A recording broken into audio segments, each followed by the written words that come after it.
It is a little bit early, but that's all right. I'm going to let people get logged in. I'm going to open up a few files here. Like I said, I am early, not a big deal. So let's just chill out for a few seconds, grab a drink, get what you need. You got a few seconds. Don't worry about it. All right, guys, I'm just going to set some stuff here. I just really wanted to start early, get everything organized because this is going to be a fun one today. We're going to have a lot of interesting stuff to cover, and there's going to be a long one. What is up, Don? How's the sound, Don? Let me know. Howdy, Frederick. How's it going? Yeah, if you guys could, just let me know. Give me a little sound check here. I'm going to keep talking to myself annoyingly on screen.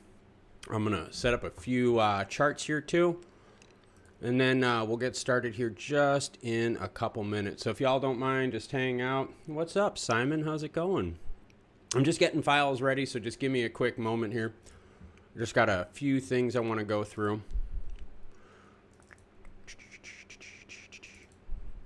All right. So how's everyone doing tonight? Hola, Marcos. Simon chimes in, liked your comments on Meridian. Thanks, Simon. Yeah, I tried to be as active as possible. You know, when they're out there and they're presenting information, that kind of stuff, that can really weigh you down. And if people in like the crowd don't participate, it can make it like a really gritty experience. So yeah, I do. I try to participate in events like that, just to kind of show my support through, I don't know how you want to say it. Show my, like I always called it like leadership by example, right? You know, like I want to put the active comments in Meridian. I want, you know, people just to kind of, you know, respect what the idea is and so forth. So it's just kind of something that I've always done. All right, I'm just getting a few things up. All right, and let's see. So James chimes in, says sound is good. Yeah, I figured out what was wrong with my Streamlabs microphone interface. I got it fixed out, so hopefully the sound is a bit more crisp. I will ditch the cough drop when I am done. It's just my asthma has been acting up, so I'm just using a little bit of cough drop just to help me right before I start talking for a while. And let's see. Frederick chimes in. Yes, sir. Great, my G. Yeah, I did. My day is holy crap. This has been a long day. I've participated early in a lot with Meridian 2021. We launched the video. I'm working on another deep dive one for you guys. A lot of cool things going on. And again, we're just giving it just a couple minutes. We did start early, so let's not, you know, freak out or anything. Let's give people just a few minutes to get in. Because literally, I'm telling you right now, I'm counting the pages.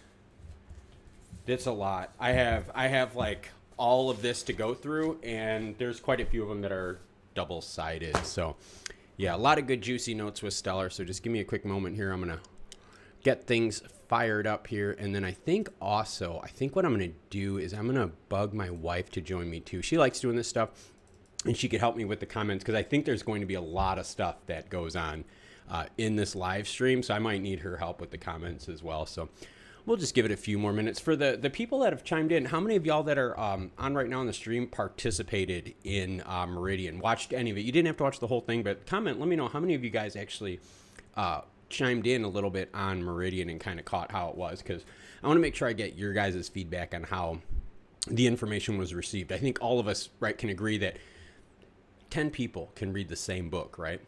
And you will get 10 different explanations of what the book was all about. So I just want to make sure that you guys understand what's my point of view, your point of view, and if we can get a collective point of view, it'd be really cool too. Simon chimes in, only caught the first 3 hours, but it was great. Yeah, it was great. Simon, the one thing that I was looking for was the fireside chat, and well, don't worry, we'll talk about that today because that happened on day one. Pretty interesting how that went. Bo Rabbit chimes in. That's right, on fuego, kind sir. And Khalid says, let's go. And Khalid caught a little bit. They did have some technical issues. We'll talk about that too. Not a big deal here. Let me do this. Let me ditch my cough drop. How professional is that on cam, right? Ditching my cough drop. Let's ditch the cough drop. Like I said, I'm going to start...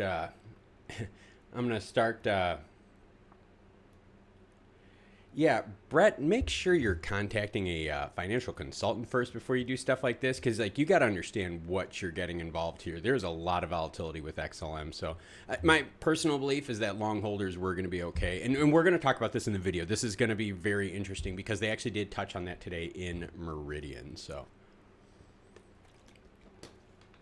all right.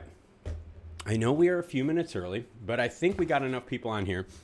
I think we can start kind of rolling through with it and start off the presentation. And so basically what I'm going to do here is, well, you know what? I got to do my intro. What's up, everyone? Klaus, Family, Hobbies, and Cards. And today's live stream is going to be about what happened in Meridian 2021 Day 1. Yep.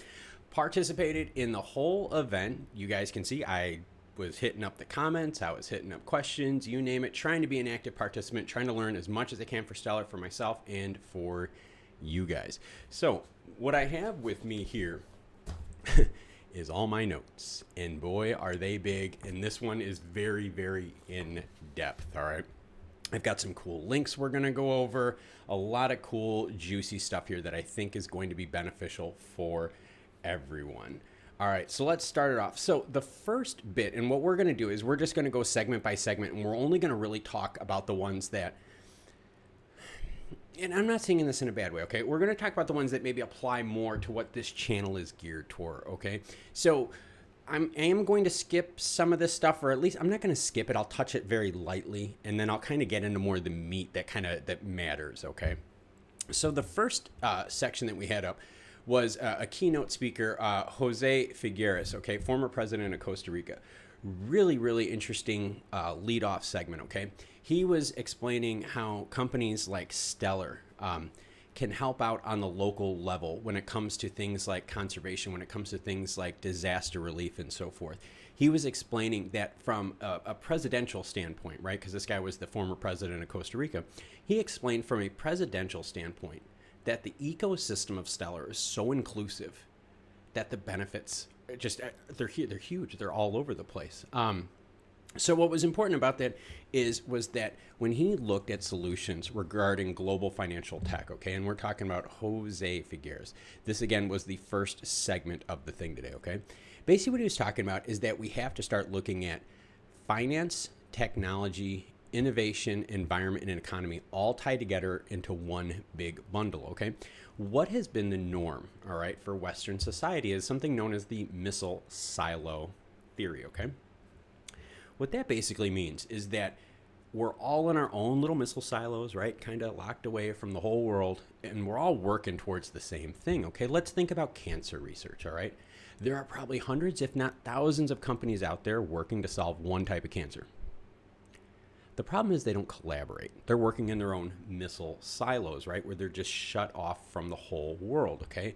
What the gentleman from Costa Rica was saying was that as we move forward, we have to be able to collaborate together to make all-inclusive packages. What was really neat about this was the concept that he referred to Stellar this way. And that hit me because I really do. I look at Stellar as a remittance corridor, a good peer-to-peer corridor.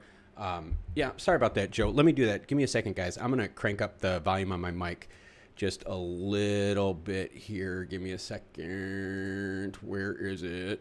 All right, hold on, guys. I'm just going to crank up the volume on the mic just a little bit here. Let's just give you guys a little bit more. I just don't want to blow your guys' ears out because I do get excited. So thanks, Joe. All right. So let's go back to that here. So what was really interesting is what Jose was saying is that Stellar is an all-inclusive solution to these problems. And for me, I'm very deeply involved with Stellar on a personal level. I'm not associated with them business-wise. I love their mission.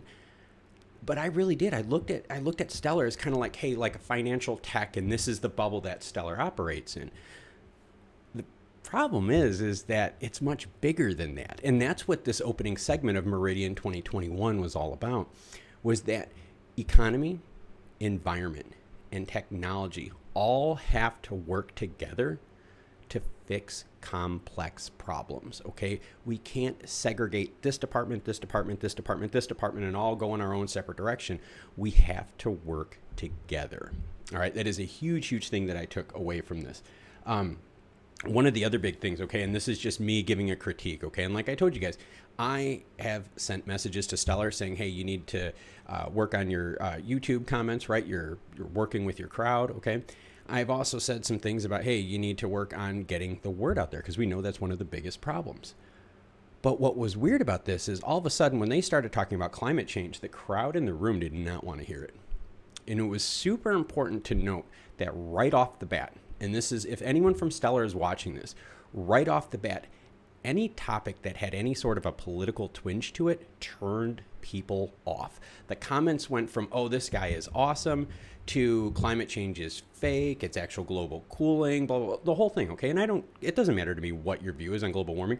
This just wasn't the place for it, and it really did upset people, okay? So the big takeaway from the first part of Keynote Speaker 1, all right? And again, if you're joining us late, don't worry, this live stream will be posted in the live stream folder. You're welcome to go back and watch it. So yes, Keynote Speaker, first thing is Stellar is a full inclusive package for someone to work with. Not only is Stellar about like the economy part of it, helping the underbanked, but Stellar's network, all right? The Stellar network, right? The network, all of us, we are part of the Stellar network, right? We're just a different facet of it, right? We're more of a, you know, kind of like ground level grassroots style, right? That's where we're kind of like the real earthy, right? We're very intimate, you know, close circle type stuffs here. So what he was saying was that with this, Stellar is the choice for full on inclusion with a project. And I'm going to touch on that more later because I think I'm going to open your eyes up with a few things on Stellar by the end of this. So stick with me, okay? This is going to be really, really neat stuff here. Okay. So, and I got dog hair in my mouth. When you have 3 dogs, there's like dog hair everywhere. It's totally nuts. Okay. So now the next segment, how the Stellar Network grew in 2021. All right, real quick takeaway from this, okay? And we're going to start high level and we're just going to start working our way down. This David Meziers was brilliant to listen to. Brilliant to listen to. In the future, if I see in a situation where he's maybe getting interviewed, I'm going to listen. This guy, what he talked about was just so well formulated, great information. I was blown away. So let's talk about that, okay? And let's talk about how the Stellar Network grew in 2021, all right? And so Danelle Dixon and the team that she had with her, their biggest thing, okay, that they brought up was USDC. It's the fastest growing digital currency in the world run on the Stellar chain. Now, I know what we're thinking. We're like, well, wait, how does USDC help us? Well, remember, these projects add with, how do I put this? Giving you some clout, right? You walk into the room and you pull out your back pocket and you go, hey, I got USDC on my chain. People will listen, all right? People will totally listen. So because of this, I want you to listen to this because I've got a juicy bit coming up here for you. So because they had USDC on their chain, that led to Moneygram believing in Stellar as the right choice to partner up with. They actually said that. And I'm going to go over that later because there was some Moneygram stuff for you, all right? And it was really, really neat to see that, okay? They talked about how Stellar is doing everything to get people into next-gen educational facilities, getting ready to build Generation 2.0 of blockchain technology. But the big thing that I got from this was that USDC feather that Stellar has in their cap is a huge leveraging tool with businesses and governments going forward. They often hinted towards that all throughout this first day. So something really big that we need to keep in mind. Let's see, I'm just going to jump up in the comments here real quick. Let's see, Simon says, totally agreed. Yeah, it is. It's some really interesting stuff, Simon. And Ronaja says, my father sold his ETH and bought XLM. We're going to talk about ETH a little bit later. Yeah, I'm telling you guys, I got some good stuff for you. This is a really fun day. So let's keep going with this, okay? Now, that being said, during this first segment right here is where they really had to touch on their technical pros, all right? And what I mean by that is their presentation and presentation ability. They had a lot of technical issues in this first part, a lot of technical issues. I ideally, they should have started off with something a little bit more fluffy just to work through the technical issues, and maybe had segment 3 be something meaty. But that's just not a big deal, okay? That's just me just being critical, just because if my stream or if my videos have technical issues, I know people will turn off. So I'm thinking, hey, if you keep running into technical sound and glitching issues like a lot of us were having, I wonder how many people did turn off, okay? So that was just more of a technical note with that. But anyways, let's keep going, okay? So we're going to talk about multi-chain, all right? And that was one of the big things, too, that was brought up with the Stellar Network in 2021, okay? Multi-chain. Stellar has to fit this need because chains are going to be interlinked, right? We talk about on-off ramps. We talk about exchanges. We talk about all the different liquidity pool links, right? There's so many different portals for all this stuff that Stellar has to work within this to fit the needs of the consumers out there. Because yes, we will be bridging assets. We were already seeing like the Ethereum bridge, right? Polygon. This stuff's there, okay? And the reason they're recognizing that Stellar has to work with all these different technologies is because guess what? Ethereum and Bitcoin are getting darn expensive with their fees. And more users are getting turned off from Bitcoin and Ethereum and moving over to XLM as their preferred payment transfer portal. There was someone, sorry about that. There was someone that was explaining that they paid, I think it was a quarter of their money transfer was paid in gas fees, like $300 in gas fees. It was nuts. All right. Really good story about that. But yeah, that's what people are starting to notice. All right. And that's what Moneygram noticed. All right. So not only was Moneygram impressed with Stellar having USDC in their back pocket, but Moneygram was also impressed by the speed of the Stellar network, but also by the cost of it.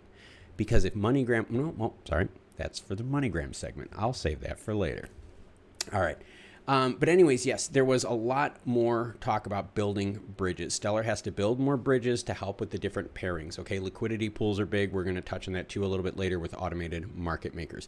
Again, this is just the beginning, a little bit of fluff, a little bit of background until we start getting deeper and deeper.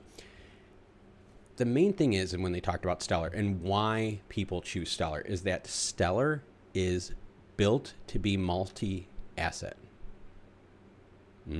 Stellar consensus protocol, which means mining is going to become pretty much obsolete. You guys get what I'm going with. Yeah. So think of your Bitcoins and Ethereums. And again, I'm just going to make this just kind of really easy, okay? Think of Bitcoin and Ethereum as generation 1 of blockchain, right? They paved the road for us, okay? Blockchain and Ethereum, they battled the brunt for years and years and years, but they're not the best. There is a better mousetrap out there. Stellar's that better mousetrap. And we've seen that in plenty iterations of businesses out there where a pioneer comes in and that pioneer is like, this is what I can do. And people are like, well, hey, thanks for paving the road for us. We're going to take your crown. That's where you're going to see Stellar in the future. The more that people get turned off with gas fees, right? Ethereum, Bitcoin, all these fees, Doge fees. Whoa, hey there, Shiba fees. Yeah. Once they get turned off by that, where are they going to go? Yeah, exactly. Okay. Yeah, it's so cool to say, you know what, I use Bitcoin to pay for something until you realize you're kicking a few $100 in fees if you're transferring like $1,000.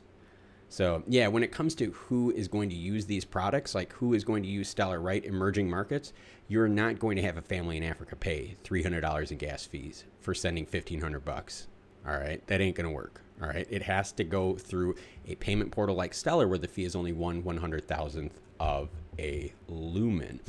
Let me get caught up real quick on comments here. Bronx Boy, Bronx Boy sends respect. Yeah, much respect to you, man. Thank you for chiming in too. I totally appreciate that. Jules chimes in. I like Stellar because you guys are blowing up my chat here, so I got to scroll up. Just give me a second here. I like Stellar because a lot of people don't know about it yet. It's under the radar and hasn't popped yet. Jules, you're completely correct, and we're going to talk about why. All right, we're going to talk about why Stellar is under the radar and how we get out of being under the radar. But I need your help for that. All right, but we'll get to that. Don't worry, guys. We'll get to that. Too bad the 107 million Americans weren't working right now. Ronaja says, do you think XLM is still cheap when it's under 40? Yeah, it is still cheap. I have not raised my buy target yet. I will admit, okay, I know I got you guys here. All right. Remember when I said I don't buy anything on over 30? I kid you not. All right. I was watching something. It was real early this morning. And I swiped another 2,000 coins. It was above 30, so you guys are welcome to yell at me. But no, my real buy target is under 30. I wanted just to pick up something in case something was announced here in Meridian. So we'll get more to that. And the other thing, okay, so they asked Danelle Dixon, what is one of the big problems that kind of held them back in 2021? And you know what she said? Onboarding. Yep, onboarding. We've talked about that to death on this channel lately, onboarding. And one of the other things they said, they're going to work on onboarding host nodes too, which is going to be huge for them going forward. Let me just make sure I keep my notes in order here. All right. So after that, we started getting into some really heavy, juicy stuff. And this is where I think like the program actually started turning a corner in what we were seeing with this stuff, okay? So we're going to talk now about Moneygram, and we are going to talk about Stellar. And we're going to chime in with some questions here first, or with some comments here first. And they've asked everyone, yeah, okay, quite unfortunate. Everything was good. No, sell everything, make some noise. Yeah, make some noise if you're in Brooklyn, right? Make some noise if you're in Brooklyn. What are we sipping on this evening? Actually, Amy is going to be grabbing wine for me here shortly. I think she's going to be joining us at about 8:30 or so. So that'd be kind of interesting. But let's talk Stellar and Moneygram, okay? That's what we got up on the screen right now, okay? Bridging digital assets and local currencies. This is where everyone here is going to want to pay attention. All right. And this is where I need your help. Stellar needs your help. I need your help. Well, I mean, I don't really need your help, but Stellar needs your help, and I'm going to ask you for help to help Stellar. So let's talk about the relationship between Alex Holmes and Danelle Dixon. Are you guys ready for this one? They admitted on camera that they had been working together for 4 years to make this possible. What does that tell you for a business relationship? It took them 4 years to finally decide, you know what, let's shake hands and make this happen. All right. What was interesting about this was the comments that Alex made. Alex is the CEO of Moneygram. Was the comments he made were very genuine in his why he chose Stellar. All right. And so let's kind of go over some highlights now of what's happening with the Moneygram program and some updates regarding that too. So right now, Moneygram is focusing on compliance, okay? Granted, we got to know this, all right? There is not regulation yet in the crypto market across the world. So when you're a company like Moneygram, where you're sending money from this country to that country, you need to make sure that you are compliant. That takes time, especially when you're dealing with sending money from, say, the United States to Ecuador, or from, say, Germany to Lithuania. I mean, you name it, okay? They have to make sure that all these ducks are in a row before they launch. With Moneygram being a publicly traded company, they could get in the deepest amount of crap if they do something wrong, and it would destroy their share price. So they are making sure they are doing this correct, okay? So they talked about Moneygram is focusing on compliance, all right? They also have, when they have a demo, and I don't know, did you guys see the demo? Did you guys check it out? All right, let's do this real quick. And this is where I need your help, okay? So let's go down here, all right? There is a link, all right?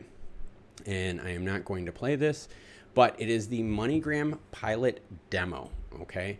That link, all right, super, super important, all right? We're gonna skip ads here, and we're gonna pause it because I don't want the sound. Okay, so this Moneygram demo, all right? The video is linked, all right, in my community tab post. There is a community tab post, all right, right here. Let's go to that community tab post, all right? If you go to this community tab post, where the heck did I do it? If you go to this community tab post here, Meridian 2021, hold on a second, guys. Sorry, I am just trying to find the video that I had it tagged in. Sorry, it's just been one heck of a crazy day, so sorry about that, guys. All right, let's pause this. Sorry. The link is right here in this video, the Stellar Moneygram breaking update. If you look on here, the link to this Moneygram pilot demo, and that's what we've all been wanting to see, all right? The Moneygram pilot demo. Do me a favor. Go here and comment on it and tell them that you were sent here by Family Hobbies and Cards. They need to start working on their comments, and they need to start working on their interaction with their fans, all right? Big stuff like this needs to get more views. We need to spread the word out there. But so anyways, they have this Moneygram pilot demo, okay? And they did a demo live while they were on stream. What was neat was there were several different factors that made this demo really freaking awesome, okay? Yeah, I know, and that's what sucks, Khalid, is they need to make the comments public. They need to make them public so that we can see what's out there, right? I mean, frustrating, I'll just put it that way. But anyways, so this is how it goes. Okay, so what they talked about with Moneygram, all right, was that with this system that they have set up right here, the end user who gets the money and the Moneygram settlement fees are getting settled in real time. Yes, real time. Okay, I want you to think of this. When someone is brought on as a banking client, there's an inherent risk involved, okay? Let's just pretend we issue a credit card to someone. As an issuing bank, you are taking a risk on someone taking the credit, running that bad boy up, and then just defaulting on you, right? Well, the same thing happens with fraudulent money sent through Moneygram, scams, schemes, right? Stolen stuff. I mean, you name it, okay? So with Moneygram and with like the scheme stands and all this kind of stuff, it's important to know that there is a risk involved, and that risk costs you something, okay? There is a reason why people with lower credit scores pay more for insurance, right? It's in their algorithms, all right? Or someone with a previous accident pays more for insurance. Same thing. If you have a bad credit score, you usually don't get the best banking options or banking choices. Well, even up to now, Moneygram assumes that risk when you send money. Moneygram also assumes that risk just in case the receiving bank screws up the transaction or the transaction gets lost and so forth. So they take risk. Now think of this. What if Moneygram is taking money from the United States and sending it over to a war-torn country? There's a lot of risk that that money not make it to the end user, right? So that inherent risk of Moneygram is based on how long it takes for that transaction, how much that transaction is to push through the traditional ACH service, all right? But by using Stellar, they're actually able to get it almost instantaneously. They described it as they were getting it live real time. So for instance, right, the money that goes to the end user and then the fee that goes to Moneygram, both were settled near instantaneous, which means Moneygram as a company, right, their risk assessment for getting screwed on money because of a time delay due to ACH fees and things getting messed up is minimal, because it's done so darn quickly, right? And accurately. And blockchain technology is far superior in their accuracy versus traditional ACH fees. All right, let's see here. Let me get caught up on the comments and we're going to touch back more on Moneygram. But yes, please do look at this Moneygram pilot demo. Go in there, watch it, give it a thumbs up, thumbs down, whatever you want to do, but just let them know that Family Hobbies and Cards sent you. We need to show Stellar that we have their back, all right? One of the things they talked about is the Stellar ecosystem is all of us. The Stellar ecosystem is me. It's you out there watching. It's anyone that believes either in the token as an asset or believes in the mission of helping the underbanked, all right? So let's get you caught up with comments real quick here. Bearing gifts. And yes, my wife is coming bearing gifts, and she is coming bearing... It's wine. Red wine? This for you. Cheers, everyone. Red wine. Good stuff. Well, that's tasty. All right. So anyways, let me get caught up real quick with the comments on here, and then we'll keep talking more about Moneygram, all right? So Bronx Boy says, I now have 11,000 XLM. Good for you, sir. Hold and hold strong. Let's see. Khalid says they get paid last too. Yes, they do get paid last too.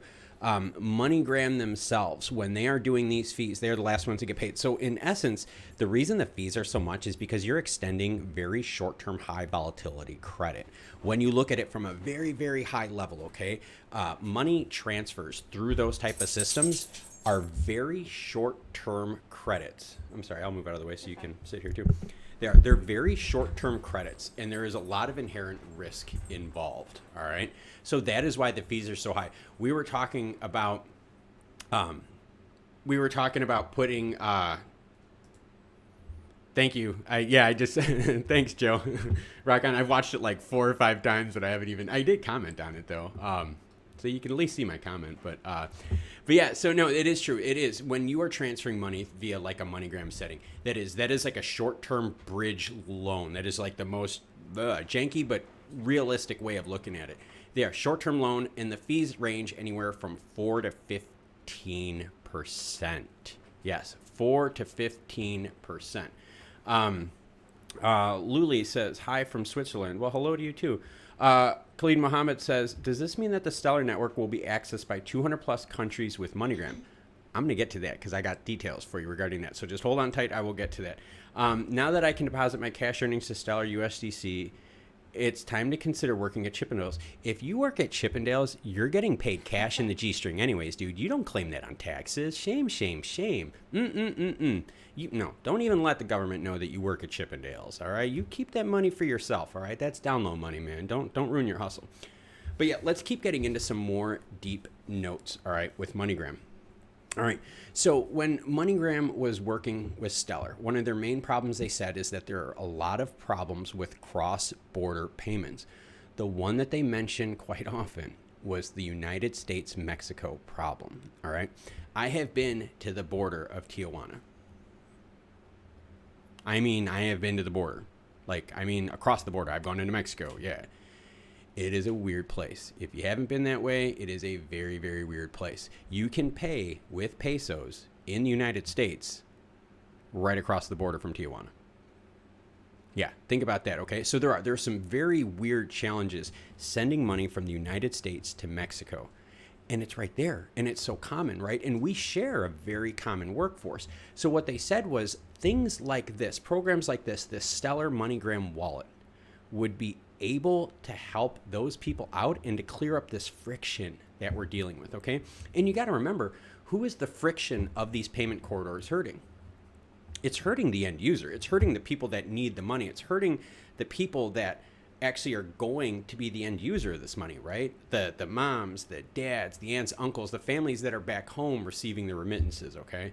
So really big, really important that we keep that in mind here. All right, so let's keep going with some of the notes. Really quick, just thanks to Bronx Boy because he says, God blessings on you and the family. Yeah, thank you. Appreciate that. Yeah, definitely. Thank you for that.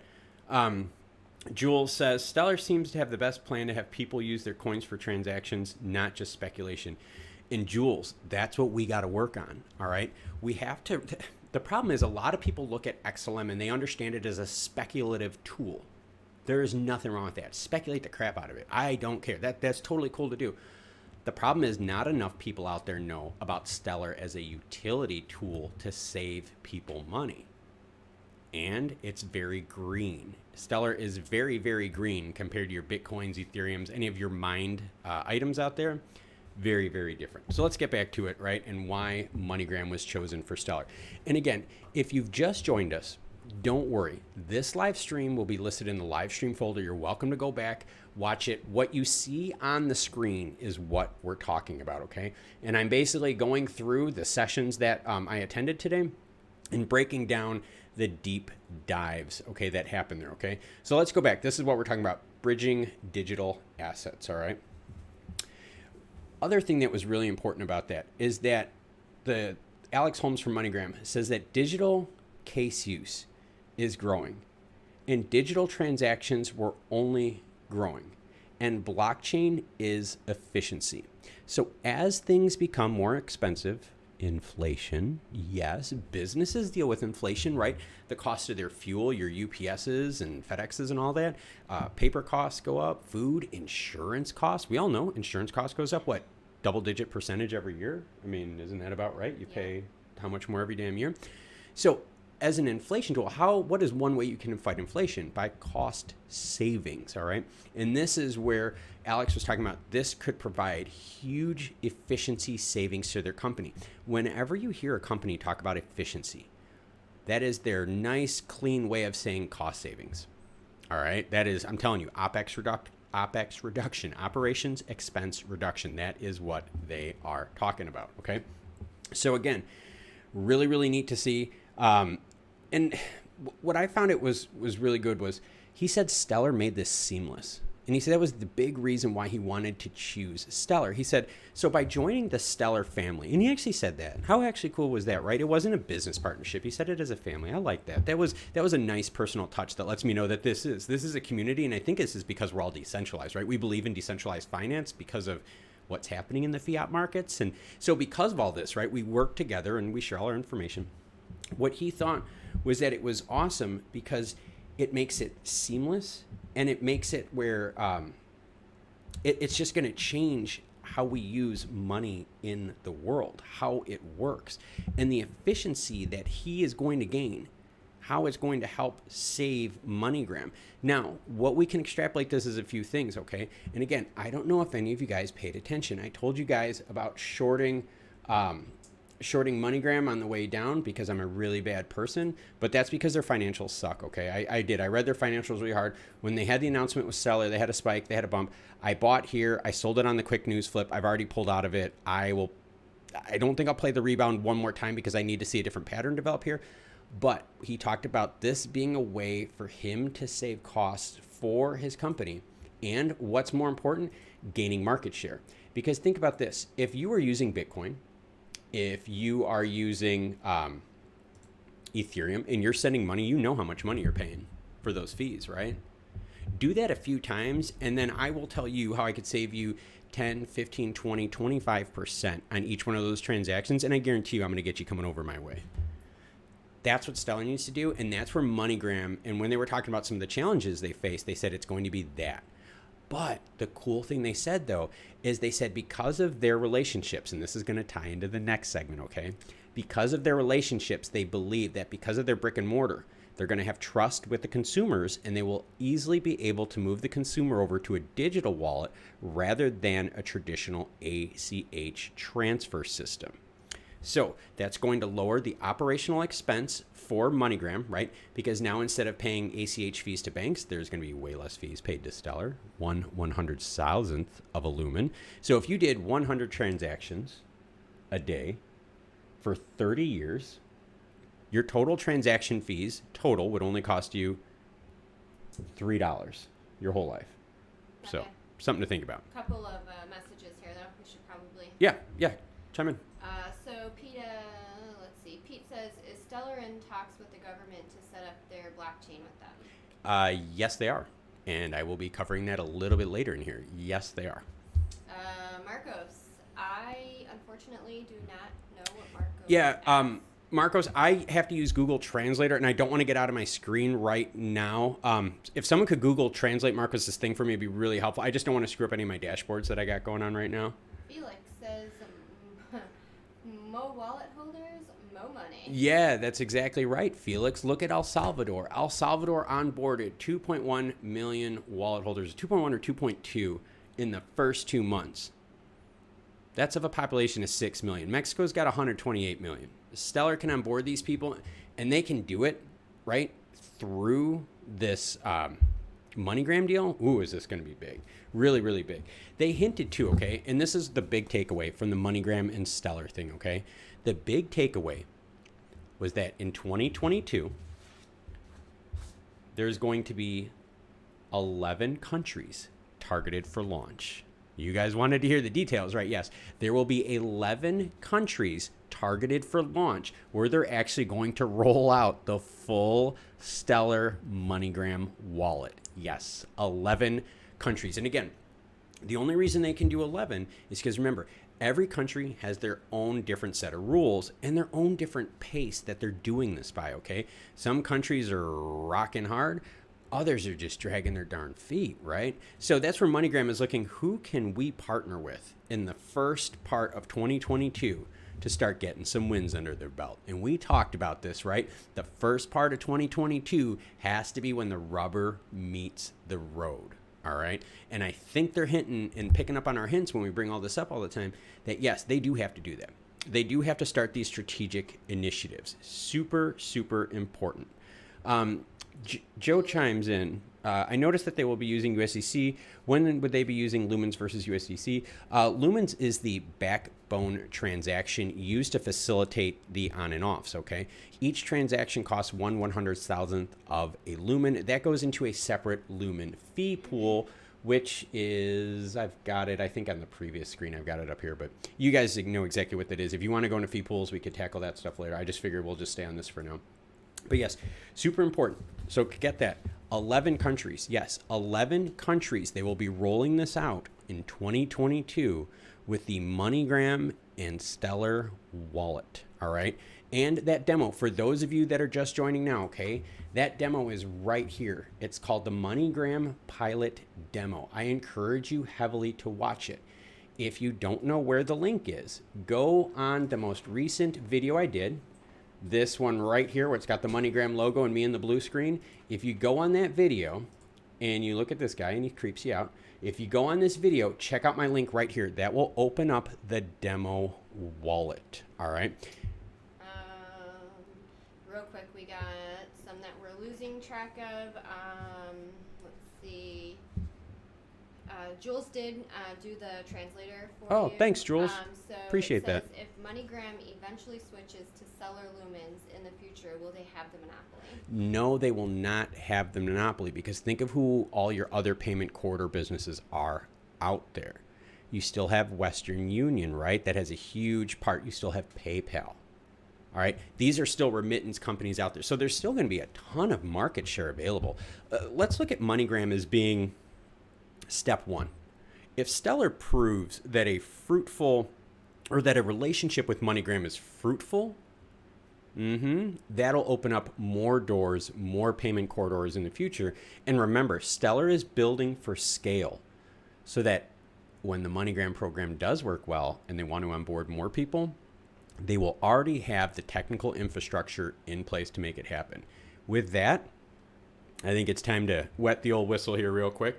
And Jules, thank you so much. I think everyone, let's give Jules a shout out. Thank you for doing the translation on that, Jules. That saved us a lot of, that saves us a lot of back end effort trying to wrangle this up here. So let's cheers to everyone. I am drinking a red wine. You are drinking Moscato? Pinot? Pinot. Oh, Pinot, and I've got red wine, Muscadine red wine. The good stuff. Not the good stuff. So anyway. I love this stuff. Khalid says, if they were working with Moneygram behind closed doors for 4 years, I wonder what they have been working on with IBM. Yeah, Khalid, you got me thinking about that too. And I was thinking about that. Okay. It was weird. When they said they were working together with 4 years, did anyone here ever kind of remember that, Moneygram was working with XRP? Kind of made me wonder, was Moneygram working with XRP while they were talking to Danelle, Dixon? I kind of wondered that. I didn't have time at the moment because I was so fascinated, but yeah, the timeline kind of made me wonder. So when she said they were working with them for 4 years, I was just like, whoa, okay, 4 years is a long time. So going back to what Khalid Muhammad is saying is, yeah, I mean, what is going on behind the scenes? What is going on with IBM? If this Moneygram thing has been 4 years in the making, what other things are out there? And I think that's where, as investors, okay, the thing you have to worry about the most is the business developing to ride out any sort of storm, aka a .com bubble or a crypto bubble, right? We talked about this in the last live stream. We talked about this in our last few deep dives, all right?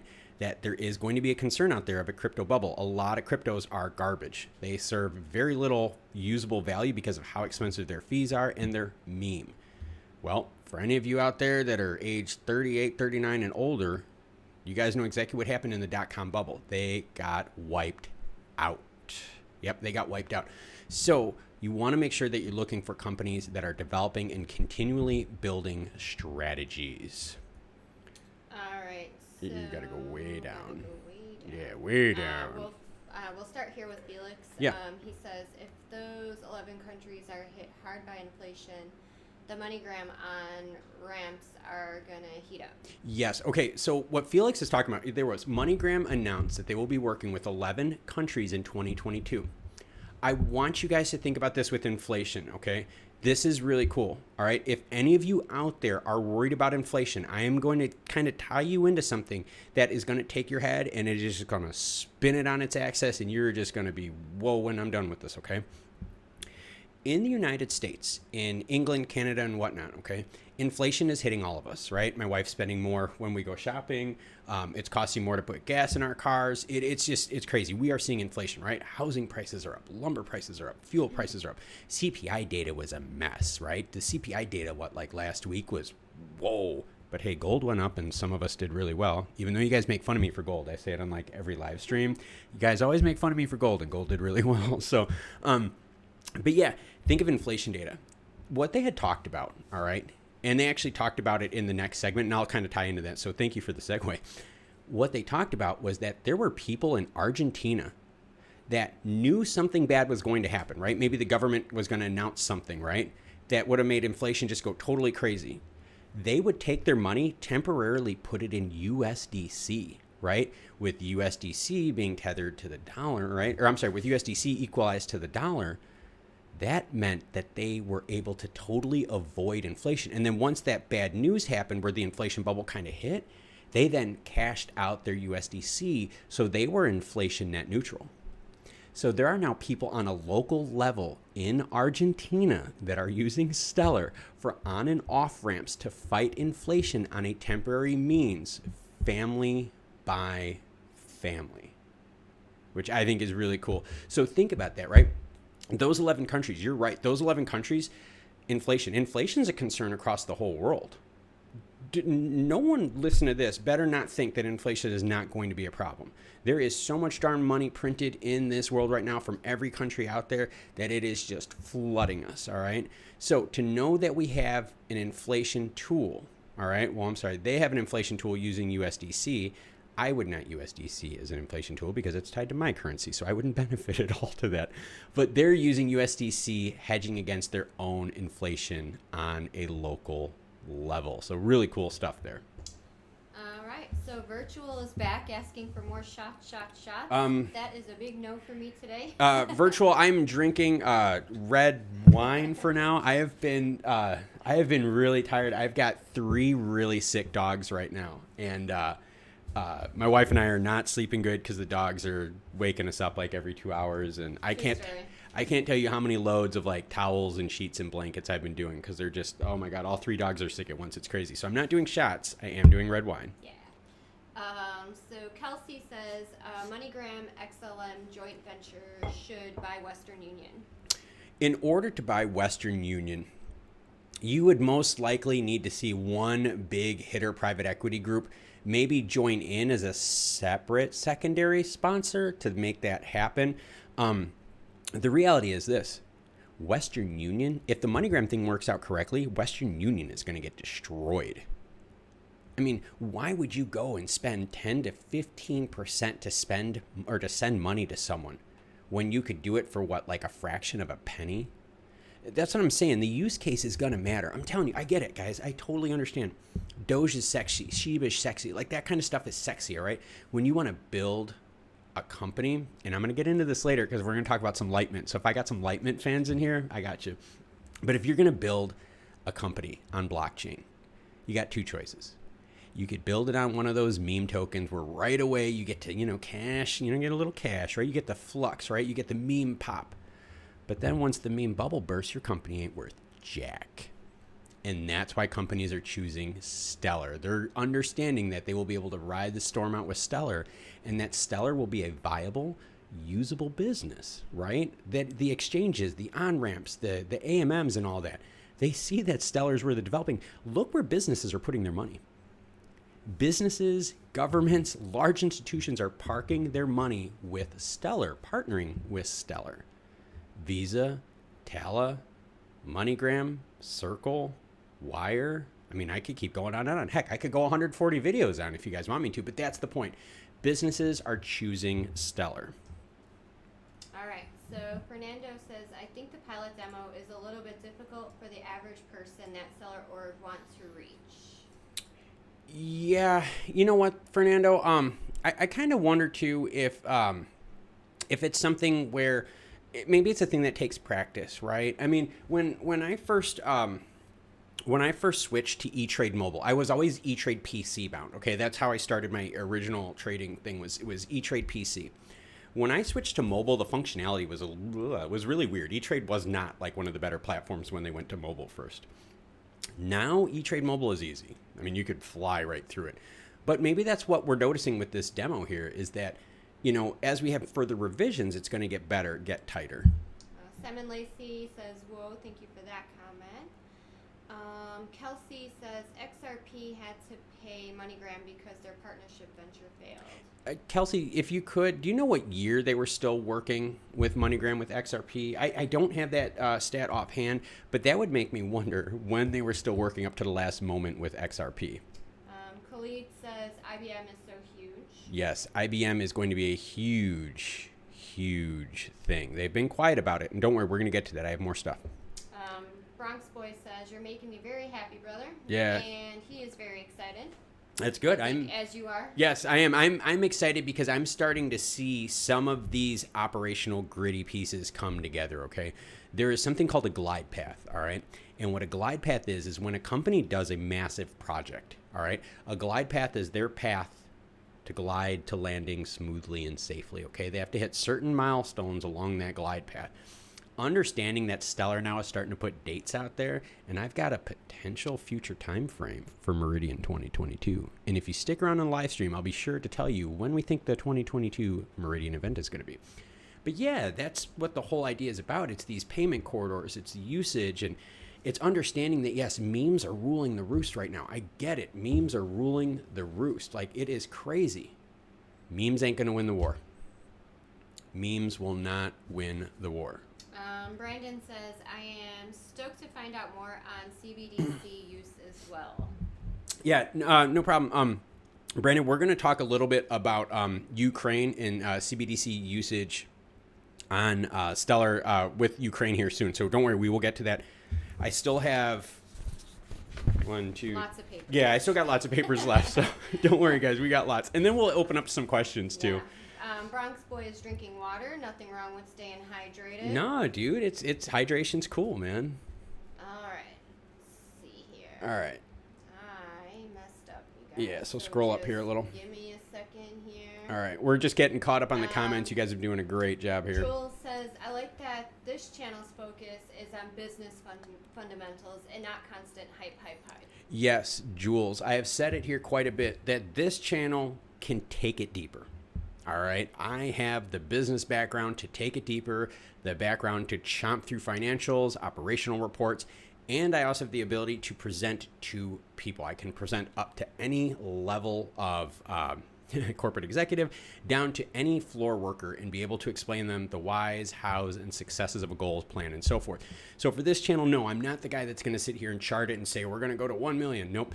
I'm going to give you the details that show you that this is what really creates business success and growth, all right? Charts are reflective of what we like to call speculation right now. We are in the speculation world. Bitcoin and Stellar function very differently as models, but their prices tied pretty close together. That's because people don't understand it. All right. Virtual says, the only problem I see if XLM stays under $30 a coin, it will lose investors. People want to see their investment grow. Yeah, in Virtual, I'm going to, you know what, I'll tackle on that now because, dude, you are a hardcore fan, so I'll tackle on that. One of the concerns that you could see that was asked of Danelle Dixon had to do with exactly how much money did Stellar have, right? How much money do they have to sustain themselves?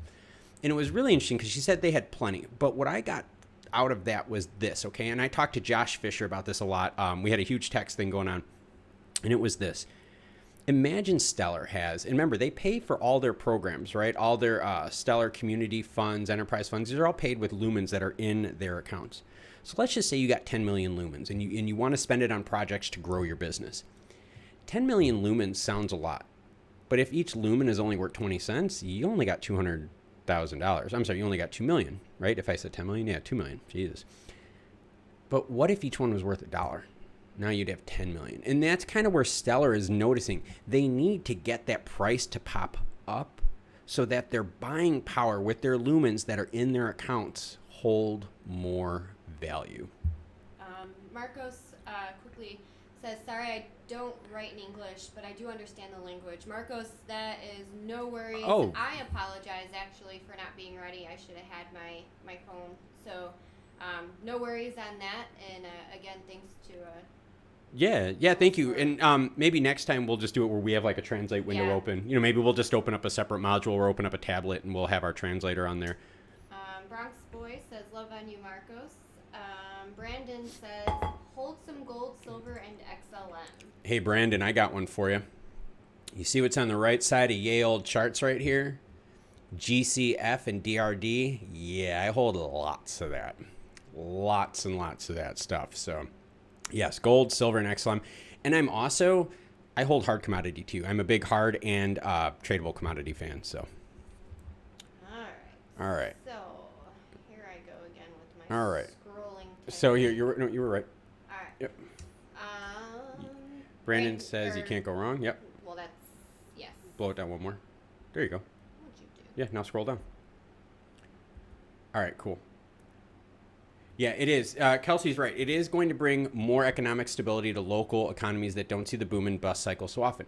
The other thing that it's going to do, Kelsey, is it is going to take away the fear of government finance trust. Okay, one of the things that we're learning very early on with the El Salvador Bitcoin program that they rolled out is that way more people got into Bitcoin.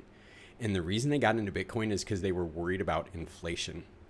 They didn't trust the governments. They don't trust what the government does with fiat money. We all understand that, okay? So the idea now that people are using crypto to hedge inflation and using crypto to hedge against government mistrust is a massive, massive thing.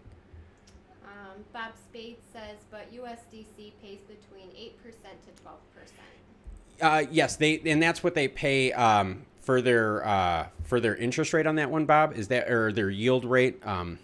Let me know if that's what you're referring to on here. Drink no wine before it's time. It's humbling. And then Felix says, it's humbling to think, even with all its problems, USD is still a lifesaver to folks in other countries. And that's what we have to realize, Felix, is that we may complain a whole bunch about what is going on in our current economies. But that is nothing compared to hyperinflation that we are seeing across the globe, okay? There are places that are going completely nuclear inflation-wise, and these local residents are able to use USDC to hedge against that. That is a powerful, powerful tool that did not exist 1 year ago.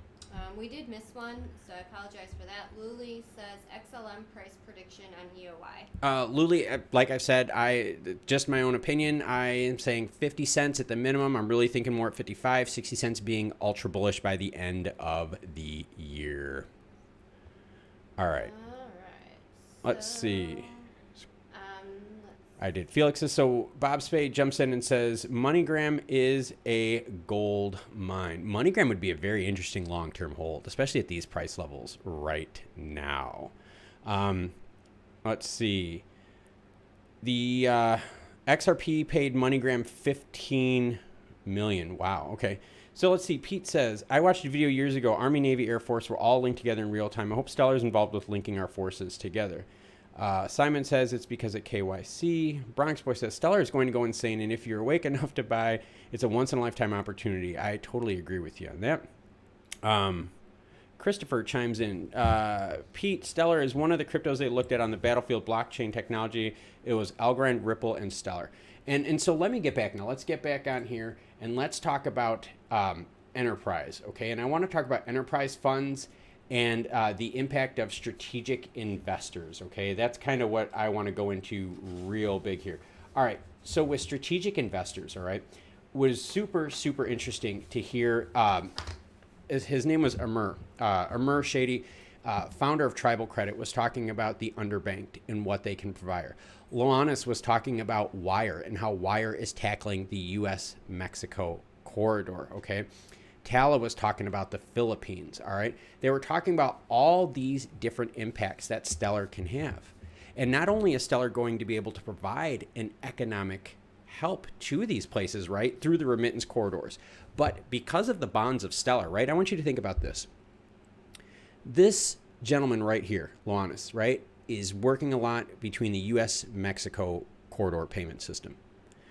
A lot of the frustrations, a lot of the woes, a lot of the headaches, he is going to be able to share with these two other people right here and say, hey, learn from my mistakes, This will save you time and money. That is part of the Stellar ecosystem. And that was a huge part of what this global impact of strategic investors was about this global ecosystem, okay? And what was really neat though, is that I'm trying to think, I think it was either Wire or Tala was talking about how they are using Stellar now for intra-company payment systems. So now is Stellar not only a big time peer-to-peer player, but we're talking B2B usage and intercompany usage as well. So now we have 3 different forms where Stellar can grow organically by use case, all right? In fact, Shivani says that they're looking for Stellar to help them create Tala 2.0. They believe so strongly in Stellar that they think that Stellar is going to revolutionize them as a business going forward. That is a huge, huge thing to see. All right, let's get caught up here on the comments. Bruce says, please, no more Everclear. Yeah, I know. I haven't had the Everclear in a while. I am just doing red wine on it tonight. Let's see. Kelsey says they just officially ended the partnership in February. So that means that they've been in talks this whole time. So that tells you that XRP could not fit their need the right way early on.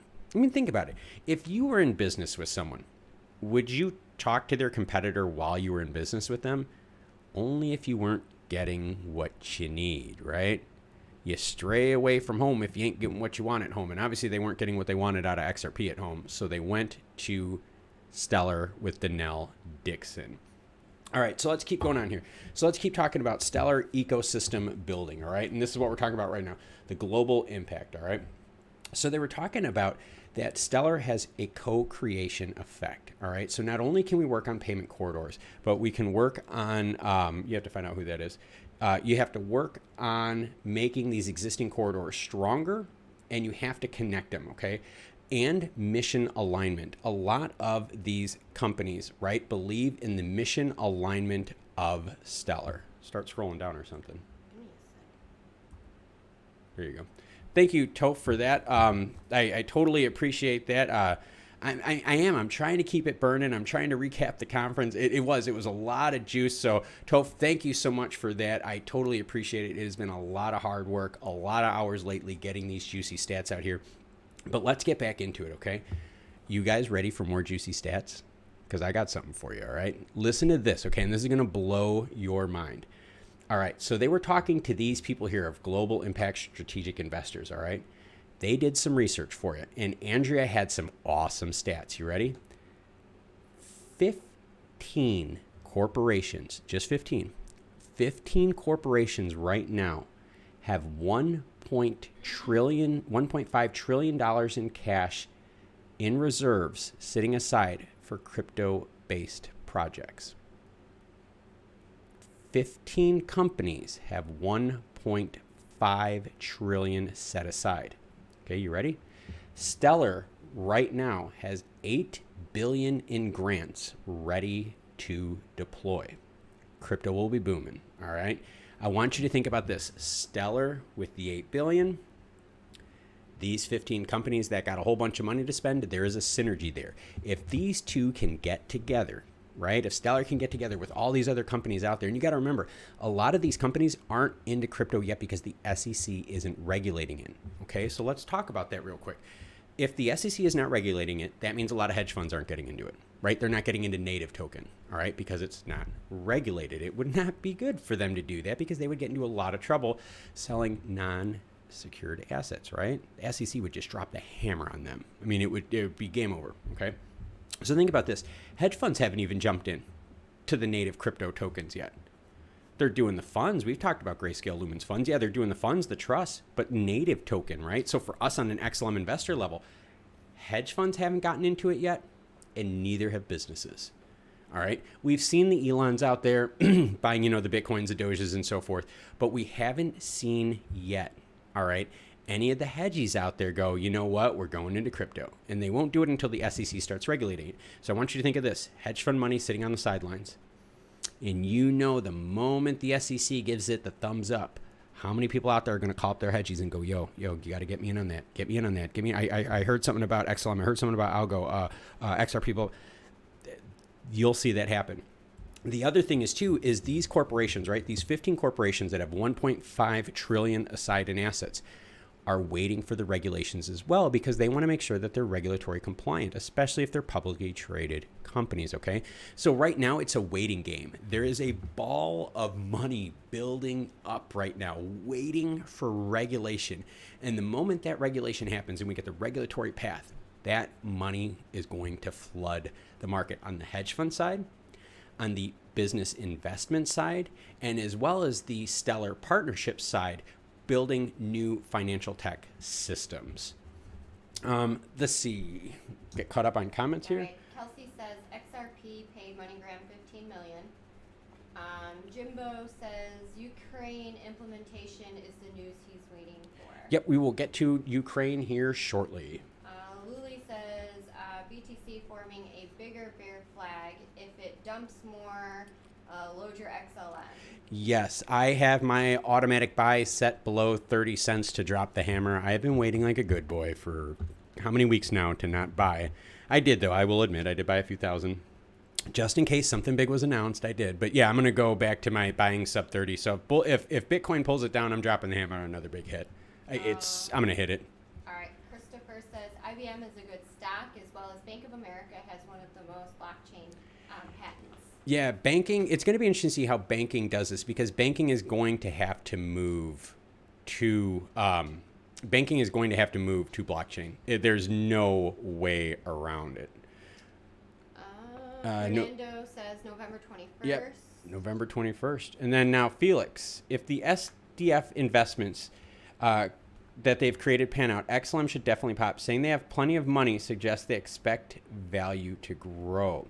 And that is the key, Felix. You're right. They do. They are expecting it to grow. And then with that, their development power is going to get stronger, okay?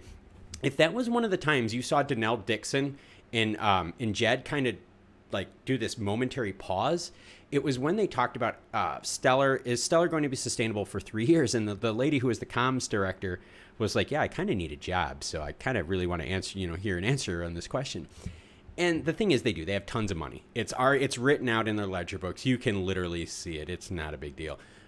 But they just need their XLMs to be worth more, so they have more buying power with those XLM, right? Their money will go a lot further if their native token starts jumping up in value. All right, we got a Let's Go Brandon shout out from Simon Lacey. Right, another Let's Go Brandon one. Let's see. Check out DXLM's BP supports. Yeah, we could do that another time. Okay. Yeah, I just want to keep this rolling with this stuff. Will XLM be $200? 200 will be really tough. Again, you could imagine wallet holders having to pay for those initial lumens. That might be tough. Could it eventually happen? Oh yeah, of course it could eventually happen. But it would make it really tough to try to convert people if you had to hold a couple lumens in your wallet, and if each lumen cost a couple $100. So you got to remember that on the usage scale, right? If lumens turned out to be, say, like as expensive as Bitcoin, it would still be affordable to transfer the money, but to hold a couple lumens in your wallet would be insane. Like it wouldn't make sense. There would almost have to be a protocol vote that would have to change the amount of lumens you would need in your wallet to facilitate transactions to keep the wallet active. That was good. So Virtual says, I think we're all going to be retired in a few years if XLM keeps going the way they are going. We're still in early. Yeah, guys. I mean, for those of you out there that are seriously 38, 39 or older, we're investing at the beginning of the .com era, man. This crypto era is just like the .com era of the late 90s. We are getting in super, super early here, all right? So yes, wild, wild west going on right now. But yeah, what we're talking about though right now is the global impact of strategic investors and all the money that's sitting in on the sideline. That is what these three people here we're talking about often. There is a ton of money sitting on the sideline. Let's see, what else do we have? Now, they talked about what are some of the challenges holding up their programs, okay?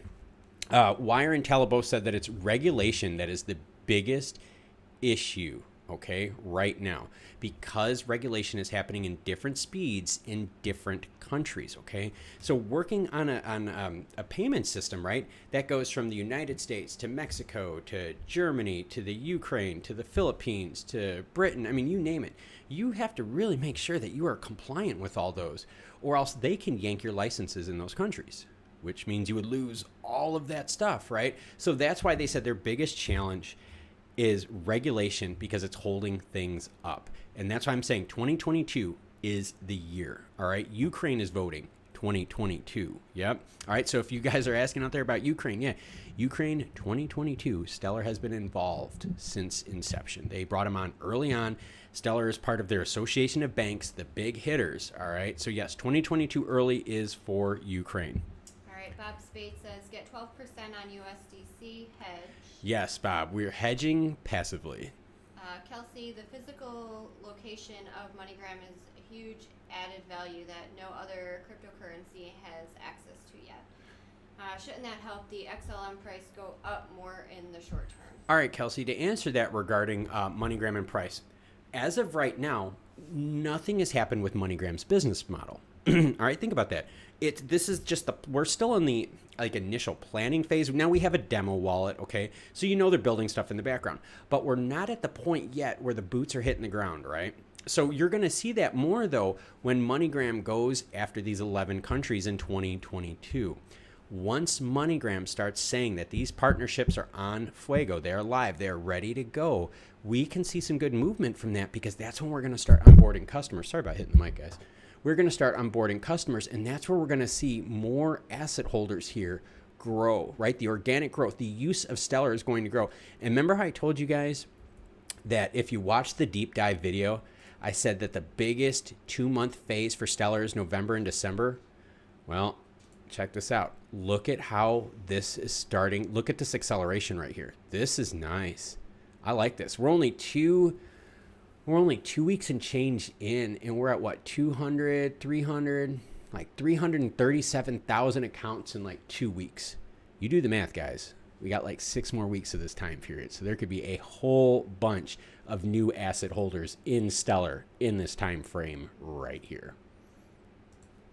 All right. Ski Mask says XLM or XRP?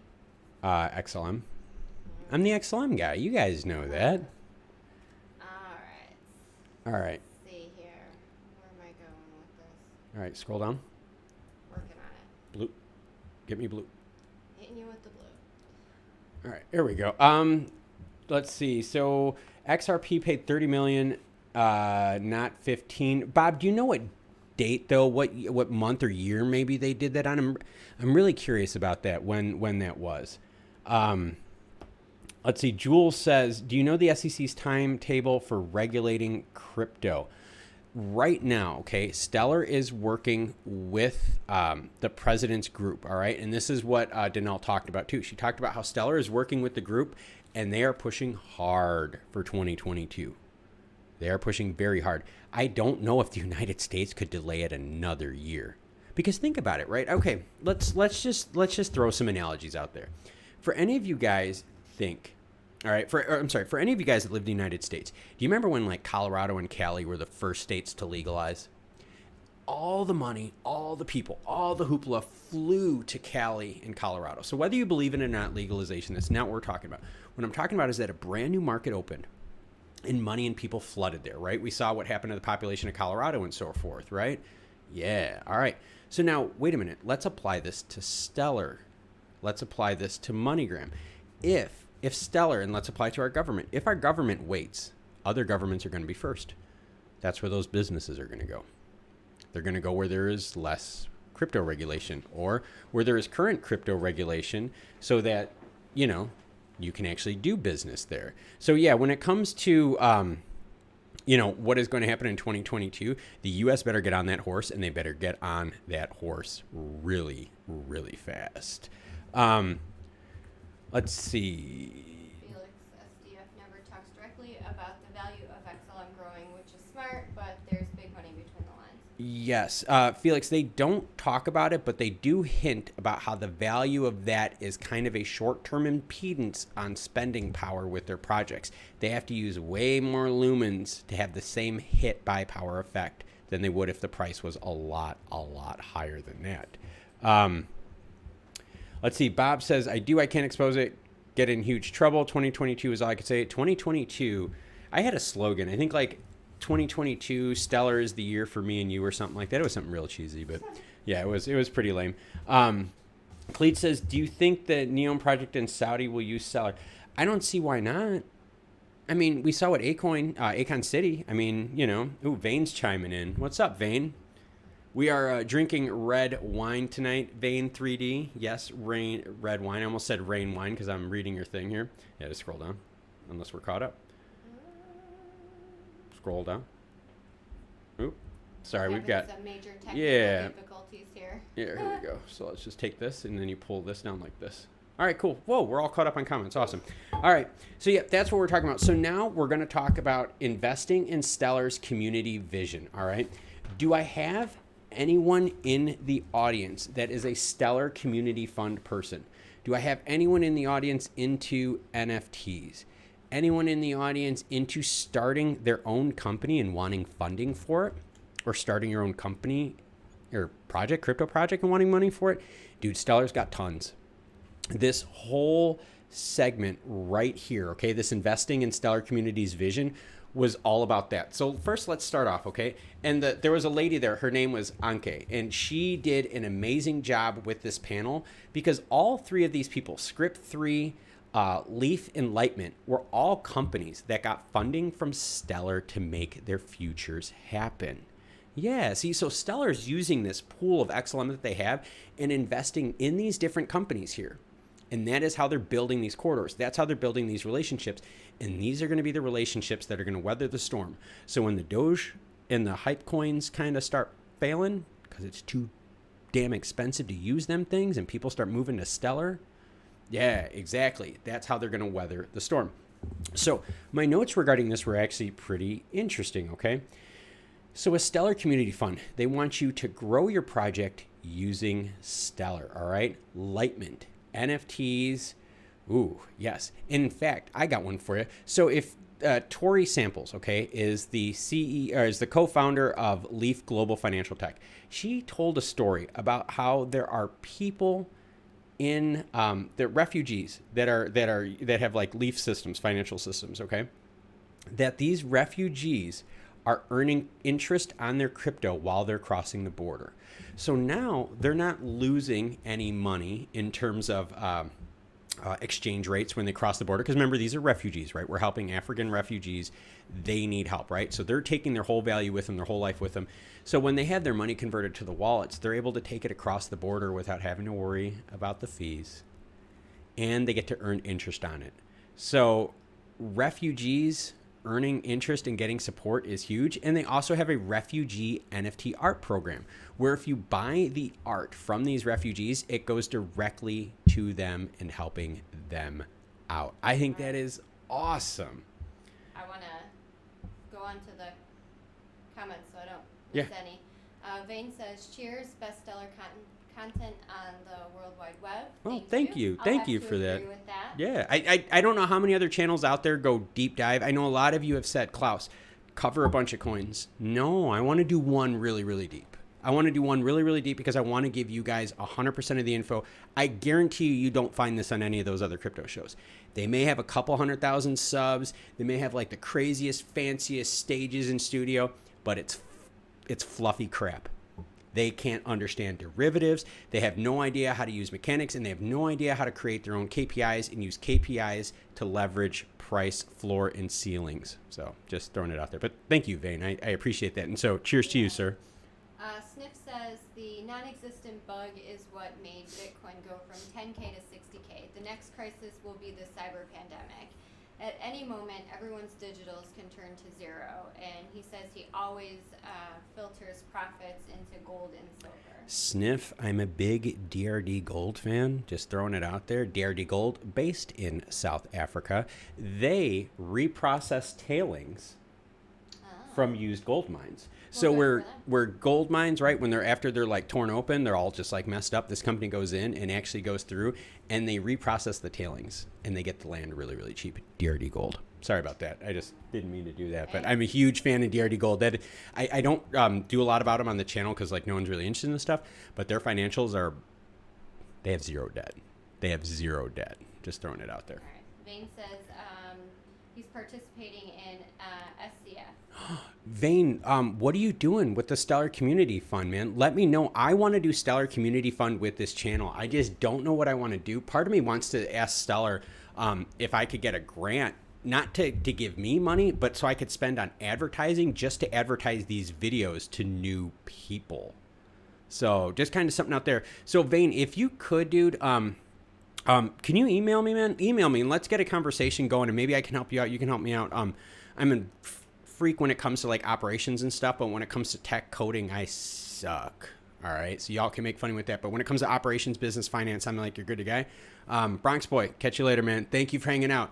And just remember, what did the Beastie Boys say? No sleep till. Yeah, Brooklyn. I know. It says Bronx, but I want to say Brooklyn. Horrible. Yeah. All right. So let's see. Yeah, Felix says, David Maziers definitely dropped a bomb when he said it's unsafe for major asset issuers to put something worth trillions on a POW or POS chain. Yeah, did you notice when he said that? Okay, so when he was talking about like that idea, think about it. You're right. You could mint your company, your coin, whatever you want on whatever chain, and you could get a pop, right? That's just how it works. But when the pop goes away, your company's value is going to just shrink up. How are you going to look to an investor if out of nowhere your company just shrinked up?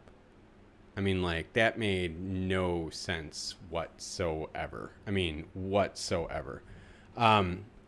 Let's see. Have a good night. Loved you all. Yeah, have a good night too, Bronx boy, man. And yeah, no worries on the education, man. Pete says, great idea. Bob says, Stellar is a secret weapon.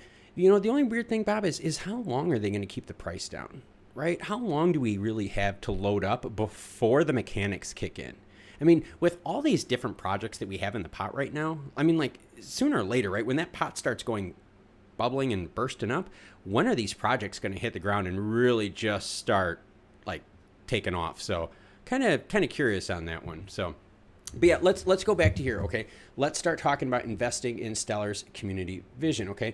So again, we talked about Leaf in helping out migrants. Okay, so there are people that are using Stellar to help out migrants, giving them wallets and allowing them to earn interest. And you could purchase NFT art, which my wife is a super fan.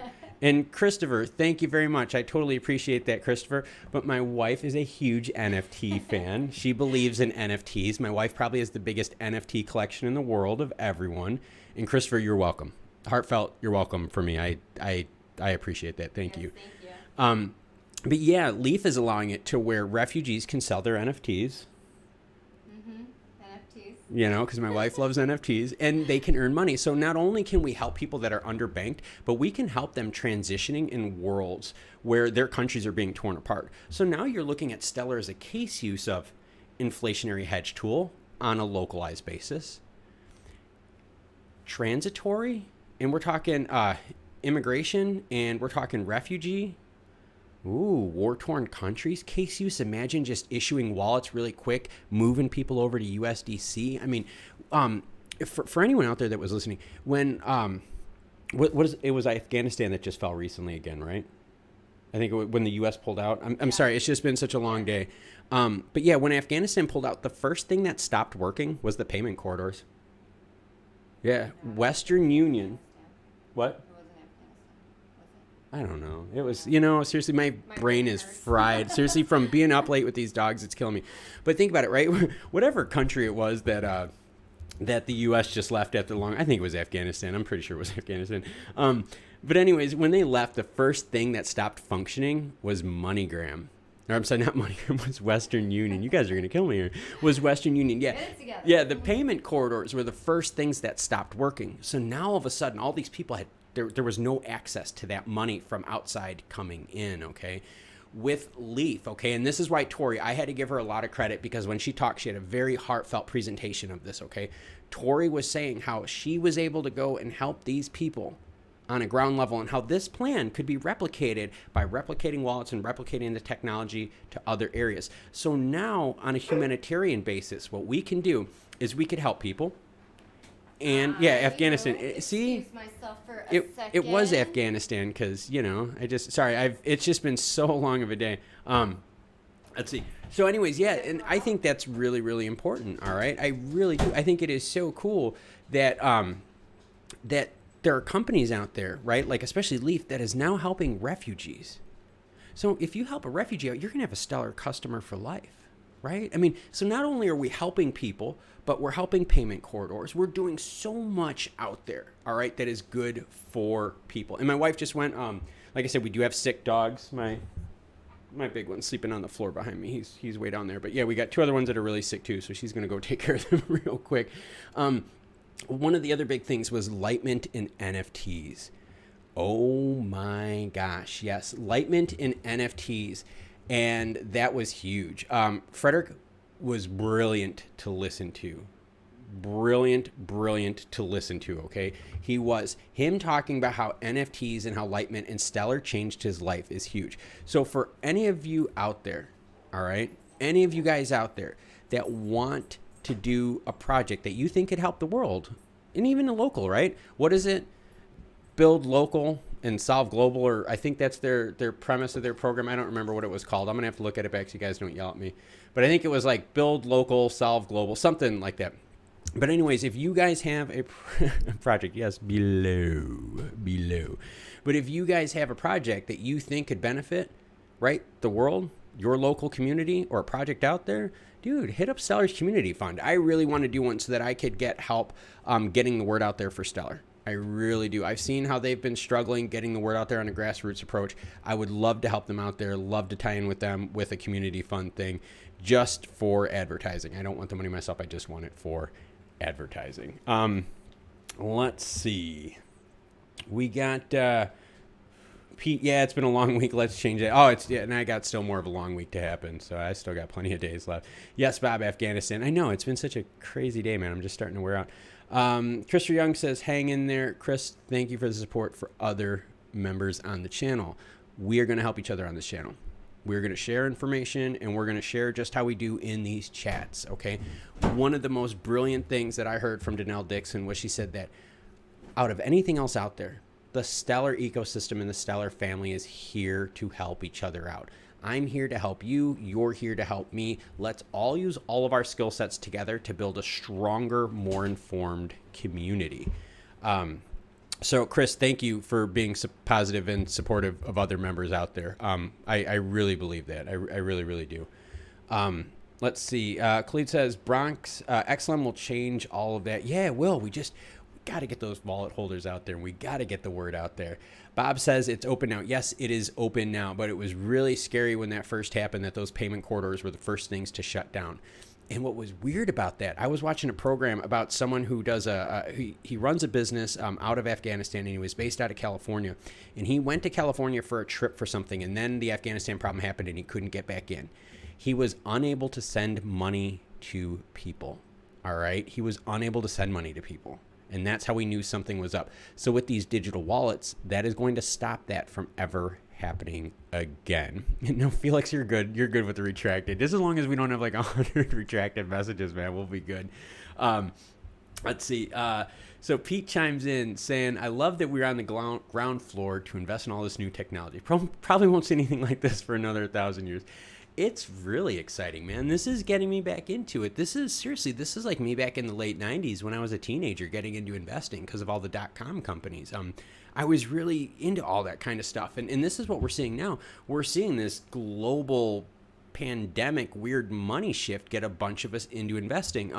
My wife is one of those people. She's gotten a lot more into investing the last couple of years because I'd say like the last year. Yeah, year and a half. Yeah, year and a half. Because we're realizing it's a mechanism for us to get further ahead of where we want to. So it's really interesting. Like I've always been like a big finance person, and now I feel bad because I started dragging her into it. But yeah, this is something that's big and it's changing and it is huge. So let's see. Bob Spade says build a village. I'll build one by South Carolina, right by the coast, right where my boat is, and it'll be a full crypto marina. How about that? A marina run on crypto. All right, that's what I'll do. Let's see. Vane says, I really like the new Stellar commercial. It sort of sums up what Stellar is here for, especially relating it to things like Afghanistan. Vane, earlier on, I was talking too about how there were people in Argentina. Okay, one of the speakers was talking about it. Argentina is going through hyperinflation right now. And what was the problem with that? It was that people were actually using USDC. Check this out. They were using USDC to temporarily hedge against inflation. So like, for instance, if like a government's report was going to come out and it was just going to like screw up inflation, so think of like our CPI data, right? It would be like you taking your dollar and being like, you know what, screw this, I'm converting it because the CPI data is coming out. I don't want inflation to ruin the value of my dollar. Again, it would have to be a heavier inflation mechanic than what a CPI data release would do. I mean, we're talking hyperinflation, not what we're going through in the United States. Huge, huge ground level help to people. If you could get that word out there to all of those other people, that's big. That is big. You can help a lot of people. So not only do you have a project that is eco-friendly, right? There's no mining, so we're not blowing through energy crazy left and right. But it's also helping people. I like getting behind stuff like this. I really do. I really like this kind of stuff. Pete says, exactly. I had internet company when the when the broadband was 14.4. Yeah, 14.4, 28.8, and 56.6, I think is what it was. Real old school for those of us here. We all remember the, yeah. Yeah, we remember that time. So yeah, this is what it's like, guys. The .com bubble, okay, that we dealt with 20 plus years ago. This is our generation. So now this is going to be my second rendition of like this huge market explosion of new stuff. And the reason the .com bubble didn't work correctly is because these companies did not use their money correctly. And I guarantee you a lot of these coins out here ain't using their money correctly. They're putting it in their pockets. They are not active developing companies. All right, Khalid says, when Stellar becomes mainstream, everyone subscribed should meet for a toast. Yeah. Stellar goes mainstream. I guess we'll have everyone on our boat and yeah. just hang out. A bigger boat. Yeah, we'll need a bigger boat. But yeah, it's true. It's really cool. And there was a lot to that. And don't worry, we still got more. Okay, we still got more. All right. So I want you to think about this. All right. So these three companies. Okay. One of their comments that they made was about Bitcoin. All right. And yes, Pete, you're right. Web 3.0. All right. Web 3.0. Don't say metaverse, though, okay? My wife will probably hit me on cam. So don't say metaverse or NFT too much. But, okay, I want you guys to listen to this. Yeah, NFT is her favorite. I'm going to get her an NFT for Christmas. She'll really get pissed at me. So I want you to think, there was a statement that was made, and this is going to open up everyone's eyes listening right now, okay? Stellar opened the doors for new companies to get funding. Remember, right? Leaf, Lightmint, Script, right? A lot of these bonds were 2018, 2019. During 2018 and 2019, Bitcoin had a very, very negative view. Bitcoin, and I seriously, I can bug my wife about this, all right? Bitcoin had the view of like being sketchy underworld. You use Bitcoin to buy drugs and, just junk like that, right? And so what happened was when these companies, these financial tech companies that wanted to use blockchain, wanted funding, banks shut them down left and right. They're like, no, Bitcoin is janky. You don't know who's using the money. And these companies are like, no, but we're decentralized. And they're like, yeah, but you're crypto. They didn't understand that, all right? This was 2018, 2019. This is recent history, all right? So these companies had nowhere to go for funding. Well, guess what? These three companies found Stellar. And because they found Stellar, Lightmint is huge, right, for NFTs. Leaf is massive. And let's be honest, co-founder Script3, right? I mean, come on now. Those are all projects that are only happening now because Stellar was able to invest in them. Because the rest of the banking world, right, the traditional banking system that we're all knowing is becoming a dinosaur, right? That traditional banking system is going to the wayside. They were too, like, oh, we can't invest in crypto. It's all dirty. It's used for drugs and this and that crap, all black market, Tor and stuff like that. Dark web stuff. And what happened was Stellar proved them wrong. Stellar, not any other bank out there. Stellar is the one that gave these companies funding, and now they're thriving. All right. So I want you to think about that. Okay. Crypto with Stellar has a different view. We've talked about it on this channel often. All right. Bitcoin, Ethereum, there's some negatives with gas fees, Doge, SHIB. And don't get me wrong, I own SHIB, so I'm not knocking, but they're meme coins, right? So you got gas fees, you got meme coins, and then you have what I like to call like your nut and bolt coins, right? XLM, the ones that have utility, that have use, actual real life use and scalable real life use. Yeah, no, Pete, you're right, man. They made it seem like it was all illegal back then, right? Like the only people that used Bitcoin were criminals. Seriously, or like, like thugs who wanted to buy like $30,000 worth of sneakers, like, dude, that's what it was. And so these companies, they even said, when you listen to these three talk, they talked about the struggles getting finance. They didn't even know if they could get off the ground as a company. And then Stellar's community fund comes in, boom, they can make it happen. So huge stuff with that. Any comments we got to get caught up on? Are we cool? No, we're good. All right. So now we're going to go on to one that you guys really like. Let's scroll on down a little bit more. Bad doggy barking in the background. We're going to talk about liquidity, automated market makers on Stellar. Oh, yes. Automated market makers on Stellar. Yeah, sorry. Our dogs are getting a little sick. Okay. Are you guys ready? So I've got some updated stats for you regarding automated market makers. There are now 1,600 liquidity pools in the first 2 weeks. There are lower spreads on almost every pair offered.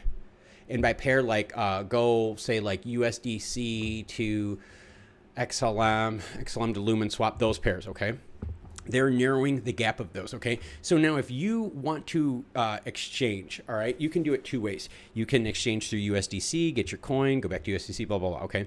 Or you can exchange native to native if there's that liquidity pool there, right? If there's enough people that have Lumen swap in that pool, as well as XLM, you can dive right into that pool and utilize that pool. But before we go any further, let's all wet our whistles and cleanse our palates with the nectar of the gods. Oh, I'm way ahead of you. I've been sipping the whole time. I've been talking, so it's like really tough for me, man. All right, but yeah, so there's 1,600 liquidity pools in 2 weeks. And did you also know that automated market makers is the first ever automated market maker built on the protocol level? Yeah, not add-on level, protocol level, which means it's integrated. That is a big bug. Holy. I think it's a mosquito. Holy crap, that's a big bug. Oh, Thank get out of here. Bad. So anyways, yeah, it was built on the protocol level. How different is that? Very different, because if things are built on the second layer, they have to work on top of. But this is the first coin out there that has automated market makers on its protocol level, actually written in the code, not layered, in the code. All right. What's really, really cool is this automated market makers gave us two sources of liquidity: the decentralized exchange, the DEX, or the automated market maker. This checks the best price to get you the lowest spread on your order. So again, liquidity pools. A lot of us here, good job, Felix, man. I thought about doing some Everclear, but like, I've had a really long day, and I still got to be good for Meridian 2021 tomorrow. So like, I can't get too bad. But yeah, think about, okay, so a lot of us on here go like, well, wait a minute. Liquidity pools. Liquidity is not an issue. Yeah, that's because most of us are using USDC to buy XLM, right? We're using a very common corridor. But you got to remember how many different assets that are run on the Stellar chain. You don't always want to have to go back, convert to USDC, then get that coin, then transfer that coin to the other coin, to then convert back to USDC to make it. No, they want to do it where they can just swap from native to native. And that's where these liquidity pools come into play. Khalid says this just happened, right? Yes, this happened on November 3rd, sir.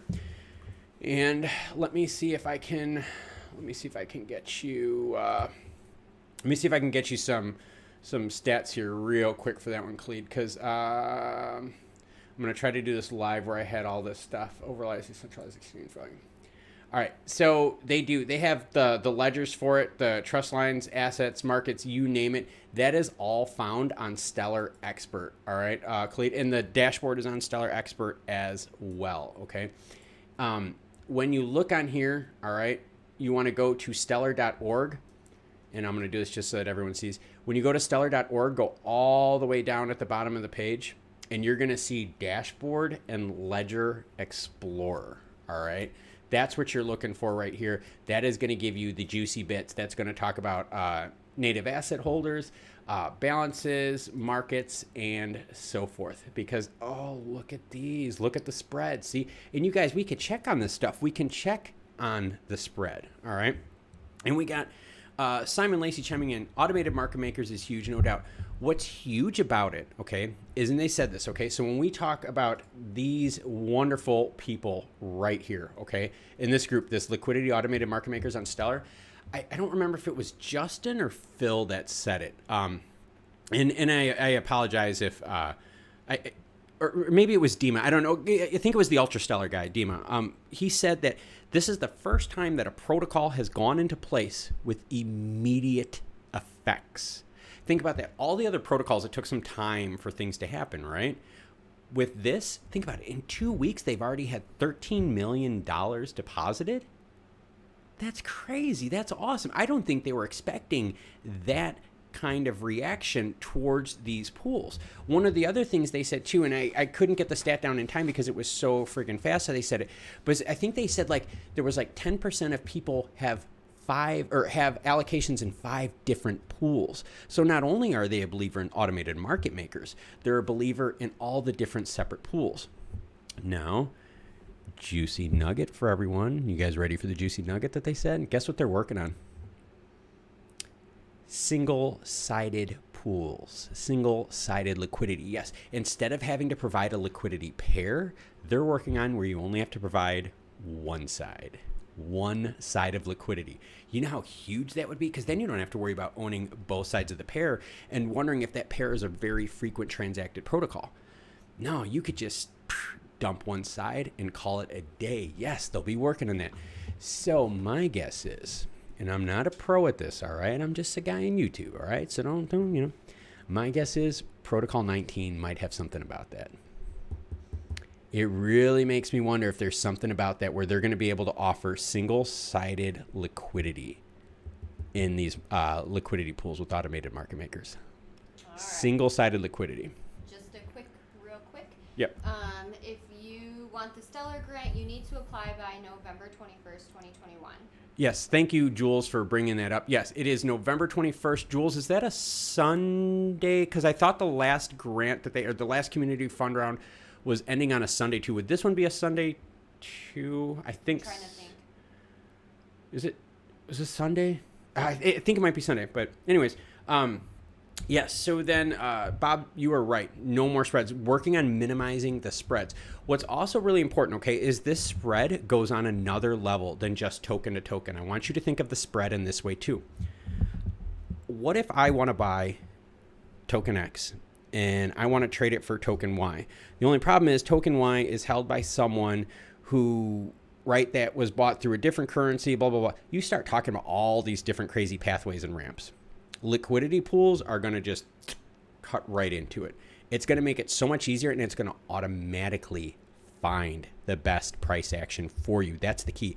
Instead of you searching around for price action in pools, it will find the best one for you. That's why it's a game changer, because it is happening all, like it's live, guys. They launched it, and within 2 weeks, they have 13 million in liquidity pools, 1,600 liquidity pools. Unique liquidity pools. That's awesome. 13 plus million. I mean, that is just so crazy. Bob Spade says Dima. Yeah, I think it was Dima, because I think he was talking about how with Ultra Stellar, like because he seemed shocked. Like, and I'm trying to think, because he had the stronger accent of the group in there, and I'm just trying to remember everything that happened. He sounded shocked, and that was very interesting. Shocked by the success and adaptation. Remember, people fight change, right? People fight change a lot. All right. So for someone to launch a protocol and to have that much success right off the bat says that need was huge. That need was a big, big bubble that needed to be filled. If you want to just go back really quick to what's the Stellar grant for? Yeah. Okay. So the Stellar Community Fund. All right. And again, I'm not a pro at this. I can just give you some real high-level stuff here. The Stellar Community Fund is open for anyone out there, and they have different levels of how much you can ask for and what kind of, I guess, what kind of proof you have to show of your concept of your business plan and so forth. So I think it goes up to like 8,000 is the first one. And then there's a couple different tiers.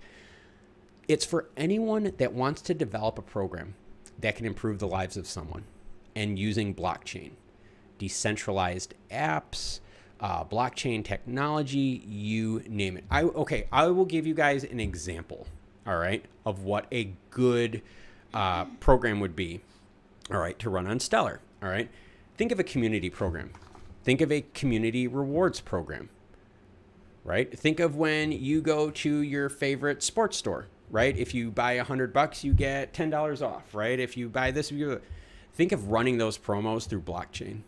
How much more efficient it'll be, right? How you can easily just draw stuff in and out, right? Insert these things. The example that was brought up on the chat was, what if it was someone that had, like, say, a local restaurant and they wanted like a frequent buyer card, you know, your 10th meal is free type thing. You could use blockchain technology to keep track of every customer's transaction, and it would automatically then, on say like the 10th transaction, make their meal free. That would be an example of something you could do on a grassroots level that would use Stellar, but that would also make the world a better place, because it would be saving energy, saving labor costs. You would have a software doing the work for you rather than that person sitting there just punching the card, right? All right. So, Dreb, I hope that answers that question. Yeah, Drab, let me know, like, if you need like a different example of like kind of what thing would fit in like the Stellar Community Fund. What about NFTs? What about an NFT pool? What about a local NFT artist pool? I mean, think about that. You could do that in your community. What if you did kids for NFTs, right? What if you wanted to raise money for, say, your local school, right? The school that your kids are in, our kids are in, okay? What about that? What if you wanted to raise an NFT art shop for kids that went directly to their educations? That every dollar, so you could use blockchain for stuff like that. So yes, Stellar Community Fund, if you have something out there that you think could improve any part of the world, any part of the segment of the population, and use blockchain, apply. And Jules, yes, thank you for confirming that as Sunday. I think it's that they end always on Sundays. I think that's how it is. I just don't want to assume too much, but yes, I believe that's what it is. Roger says he's still hoping Stellar will beat XRP. Yeah, I have a feeling Stellar is going to beat XRP. I mean, with this Moneygram thing, they stole that from XRP. So yeah, totally stole that from them. Coming in on the comments again. Yeah. So. Ronaja, XLM 300 in 2028. If XLM is 300 in 2028, I think I might join like Elon on Mars or something like that. I think that might be the case. Khalid says, I think XRP and XLM will thrive. I honestly think that XLM has a better growth story than XRP. I really do see that. Okay, think about this. Banks are XRP. Banks have always been included financially, but who hasn't been included financially? The underbanked, developing countries, poor countries, countries with poor infrastructure. We can't keep ignoring that market. There are creative, brilliant minds in those societies that are looked over because they just don't have the financial tools in place, right? They're not included. So yes, XRP businesses, XLM tackling peer-to-peer, the people that have been forgotten about. All right. So we got, let's see. I drink tea and have a mustache because I'm doing sober. Are you doing sober November? Oh, good for you. Sober November. I did it in January last year. You did sober January? Well, kind of. For like a few weeks. It's okay. So real quick, it's Mapartis. It's supposed to be sober October. All right. I'm telling you, it's supposed to be sober October. And then you were supposed to party like a rock star from November to December. And then like January 1st, you're supposed to hit the gym and feel bad about all your things that you did. But yeah, that's just a way to think about it. Simon chimes in. What's everyone's thoughts on ISO 20022 and CBDCs? Once they launch that, and that I think, what is third quarter, right? 2022 is. I think it's going to be third quarter. That's going to be huge. Regulation's here, man. It's here, right? Regulation is here. We're getting in now. We just have to weather a few rough storms before the really, really big stuff happens. Let's see. Roger Turtle says, XRP is for banks. XLM is for regular people. I love stock. Yeah, Roger, though. I talked earlier, and I don't know if you caught the beginning part of this. Stellar is now also being used for business-to-business case use. and intracompany case use. The lady who is the head of Tala, okay, and I'm just going to scroll up here real quick. She said, right, Shivani Soroya said that Stellar is going to be responsible for turning Tala into Tala 2.0. So think, it's not just peer-to-peer, but now Stellar can get its way in business to business. This will be huge, huge, huge stuff here. Let's see. Pete says, yes, agreed. Real DeFi next level. Yes. Real centralized finance. Yes. Or decentralized finance. Why did I say centralized? Jeez, guys. XLM at 500 would make me an unrealistic market cap. Yeah, it would. It would be pretty nasty. Felix says, XLM has the nonprofit angle going for it. Plus, the Stellar Consensus Protocol is near flawless. Yes, the Stellar Consensus Protocol. Remember the nodes went down earlier this year? And actually, real quick, if you guys want to see how that happened, I can actually show you guys how that happened. So give me a second here. Check this out. So if you go to Stellar, that main page, stellar.org, and if you go to, I believe it's dashboard, I'm 100%, yeah, it's dashboard, you can actually see all of the recent issues that the network has had. Sorry, my mouse is acting up here a little bit. And I got to find where that section is because I see it here. All right, so right here, do you see what I mean? Certain validators dropped off the network 7 months ago, okay? Stellar Consensus Protocol works. And they actually have the update log on what happened, okay? Some validators dropped off the network on April 6th at 8:19. Guess what? That same day, 12 hours-ish later, about 12 hours later, whatever, they fixed it, okay? So Stellar Consensus Protocol, yeah. The network slowed down, but it still functioned and still kept up with the needs, all right? All right, so let's get back to these comments real quick. Maparta says, my bad, I messed up. I'll grab a beer then. Thanks for the clarification. Yes. Ooh, sorry guys. Sorry about that. I get excited. I'm think I'm gonna get a mic holder here soon, so I stop hitting my stuff. Yes, it's Sober October. Okay. You've almost made it through November. Yeah, you've almost made it through November, so just stay sober through the rest of November. But yes, it's Sober October. And the reason you do Sober October is because that's supposed to be your cleanse from partying all summer long. All right? Think of that as like your Fat Tuesday or your Lent for the fall. All right? That's the idea behind Sober October. Khalid chimes in November 2022, so that's when ISO 2022 is, I'm assuming. Vane says, oh, hey, did you get a chance to check out the Pendulum testnet demo on their YouTube channel?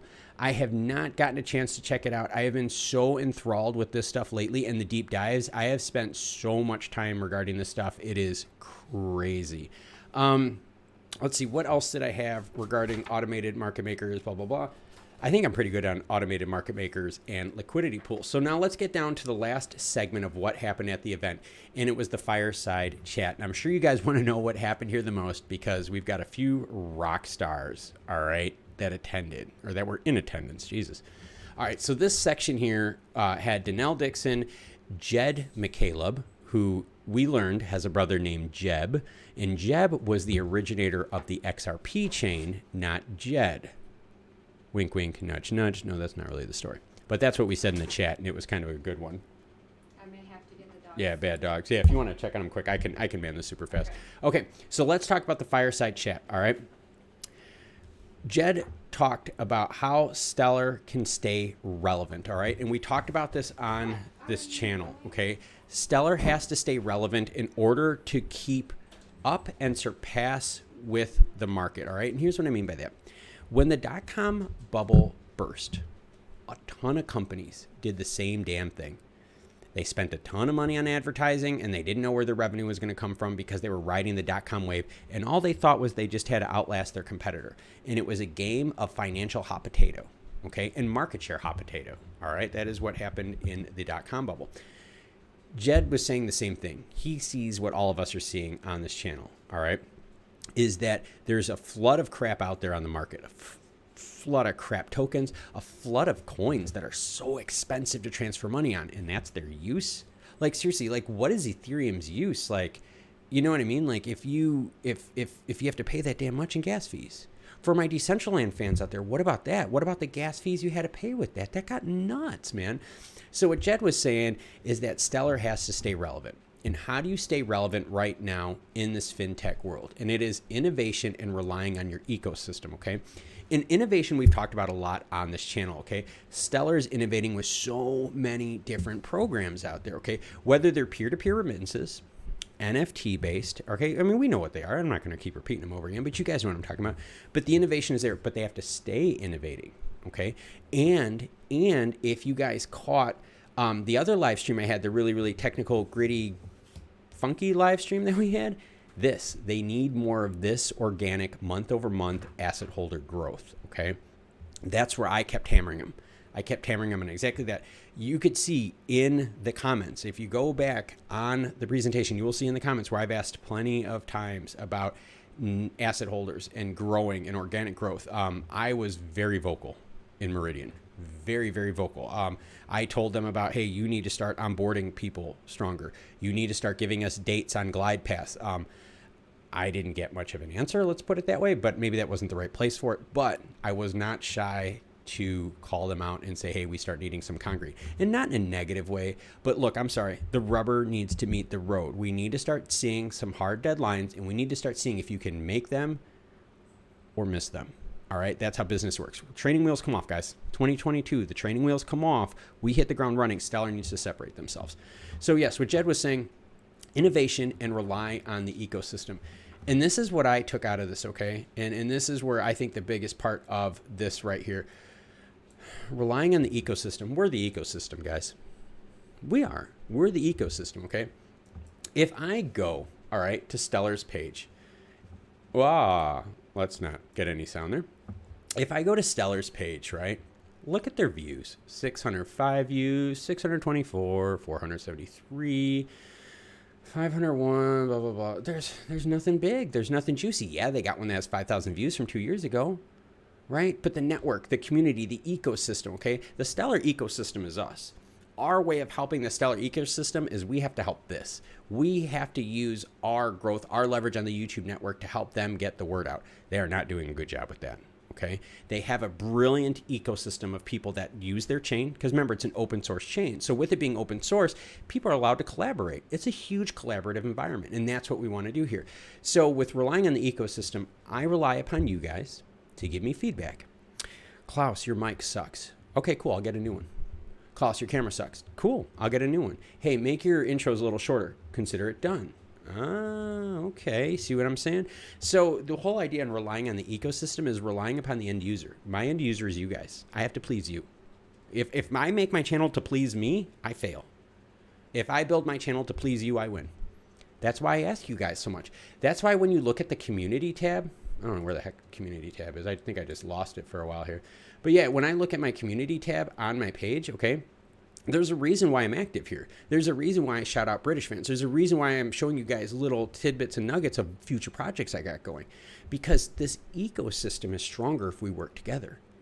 All right? I'm only going to be successful if I rely upon you. Okay? I don't care what smarts I have up here. You all have the ideas to success. You have them. And that's what he was talking about, was leveraging the Stellar ecosystem, leveraging us out there. So for any of you guys that have the chance to participate in Meridian 2021 tomorrow, please do, because they need help with the participation.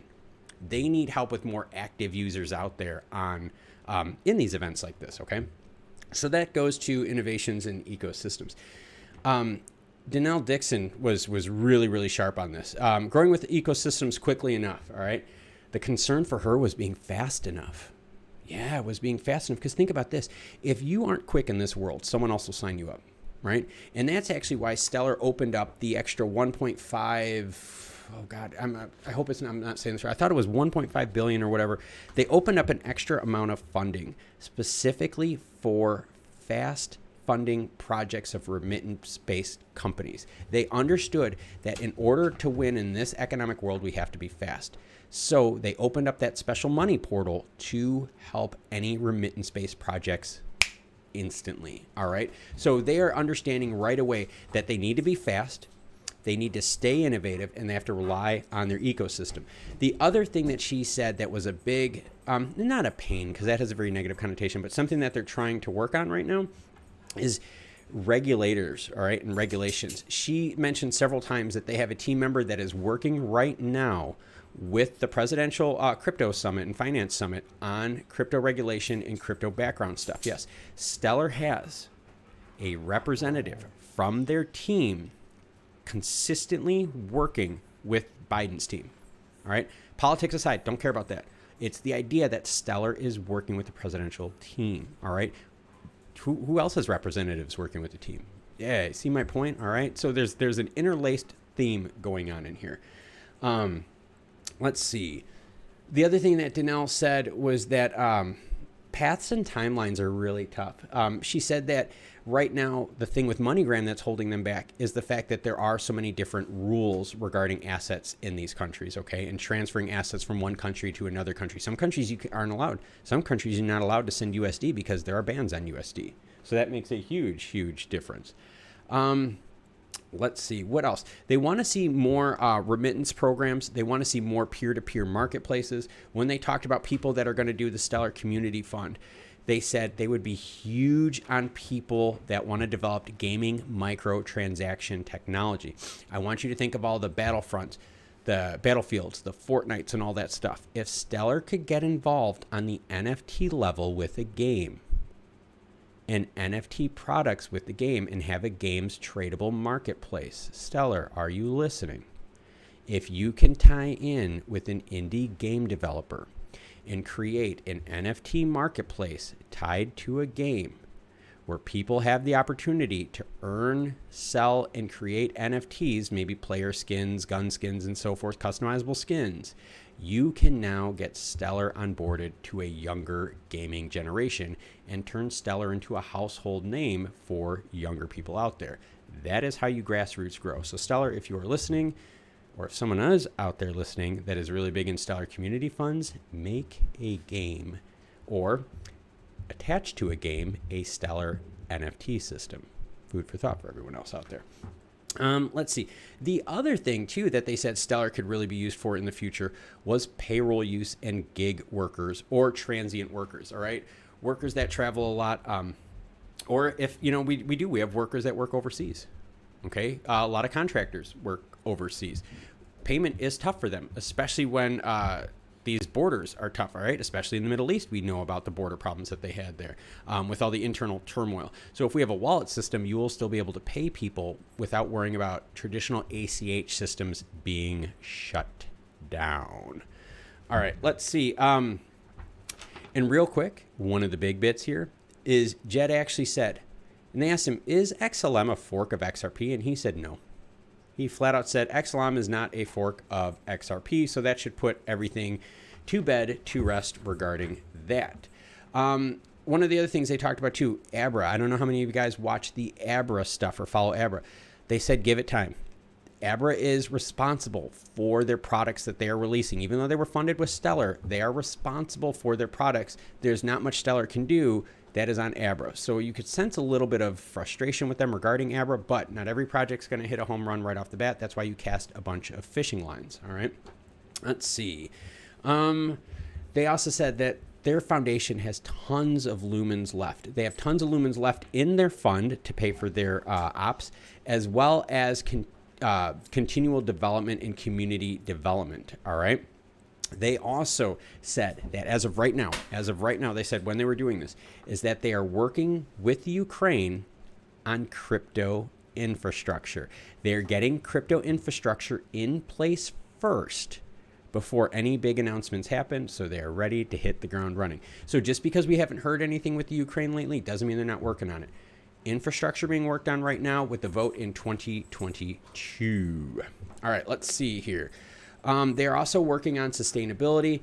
They didn't mention going carbon neutral, but they worked on reducing their carbon emissions. All right. Working on community engagement. That's us. Okay. They're going to be working on that. And Stellar really needs to work on that. And really quick here, I don't know if any of you caught it. They ripped on San Francisco. That was really interesting to watch. They ripped on San Francisco, saying it was one of the most inefficient cities out there, one of the most horribly run cities. They understand efficiency. Being a nonprofit, their budget is not unlimited. So they have to really, really harp on efficiency. And are you guys ready for the tidbit? Y'all stayed here for a long time. I got a tidbit for you. Meridian 2022. Are you ready? Meridian 2022, they said, will be most likely in the first half of next year. And they're hopeful that it's going to be in person. Check that out. So Meridian 2022, hopefully making it in the first half of next year, which means they probably got some juicy stuff coming if they're going to hold a Meridian that early. And they're most likely going to be having it in person. So where are you on comments? I don't know where I am on comments. No, I did pretty good on comments, but yeah, that is what I had regarding the wrap up for Meridian 2021. What do you guys think of that stuff? Do we have any questions right now? If you guys have questions right now, launch them in the chats. I'll answer these questions here really quick. Let's see. You guys, questions, list them, chat amongst yourselves, do whatever you want to do. Remember, this is a decentralized channel. We help each other here. If you like the comment, please do me a favor, drop a like on the old page. Share this with people. If you could take some time, hit up the community page and, just go check out some of the cool little tidbits I have here. But the biggest thing that I can ask for everyone out here, if you could do me the biggest favor out there, go to this Moneygram pilot demo video. If you don't know where it is, go to my channel page. All right. Go to the video, and I just totally screwed it up and clicked on something that I wasn't supposed to. At least it wasn't porn, for Christ's sake. So go to the video page, and you're going to see this breaking update. Click on the breaking update, and you're going to see right here this link. Use this link, okay? Use this link. View this Moneygram demo pilot and tell them Family Hobbies and Cards sent you here. Let's show our support to Stellar. And let's show the strength of the channel and that Stellar has community backing on the YouTube level, all right? We want to show Stellar that there are fans out there that believe in what they're doing, and we are here to support them. So please, go on their page, let them know we sent you, and give them the old thumbs up. Let's start showing Stellar some support, because the reality is oh my, was that loud, eh? The reality is that their videos do not have many views. All right. Their interaction, not much. 183 views, 541, 375. Guys, they need some help. All right. They're maybe great at decentralized finance, but with, YouTube and all that and grassroots, maybe that is where they're struggling. All right. So if you got questions, let me know. Totally cool to answer them. Other than that, I think this has been awesome. Simon, thank you for participating. Bob, thank you for participating as well. And hopefully, sir, you like Jupiter, Florida. Also, don't forget your magnet. Oh, what yes. about the magnet? You haven't mentioned the magnet. I haven't mentioned the magnet yet once, all right? And that's because I don't know where my magnet is, because I think my son took my magnet, to be honest with you. So that's probably why I didn't. Oh, wait, I have a magnet. Sorry. He put it on the backside. So I have a magnet, all right? So the first thing of merch is this, a fridge magnet. So every time you go to the fridge and you want to grab a drink, just, check on a magnet. Fridge magnet. Super cheap. Not a big deal. Hit me up in the email, right? Email me, comment on one of these, and let me know. And yes, I will help you out with the magnet. They are super inexpensive to ship. I actually shipped 2 of them to Europe for $5 total. That's it. No, Kristen, you didn't catch the end of the stream. We're just doing a little bit of questions. We're just recapping right now. So Kristen, if you missed the beginning, don't worry, you can go back and watch it. When you go back to watch it, you're going to see whatever you see on the screen. That's what we're talking about at the moment right now. So no, Kristen, you didn't miss all of it. You just missed some of the juicy bits. But don't worry, Kristen, I will be also doing the exact same thing tomorrow, covering tomorrow's events as well.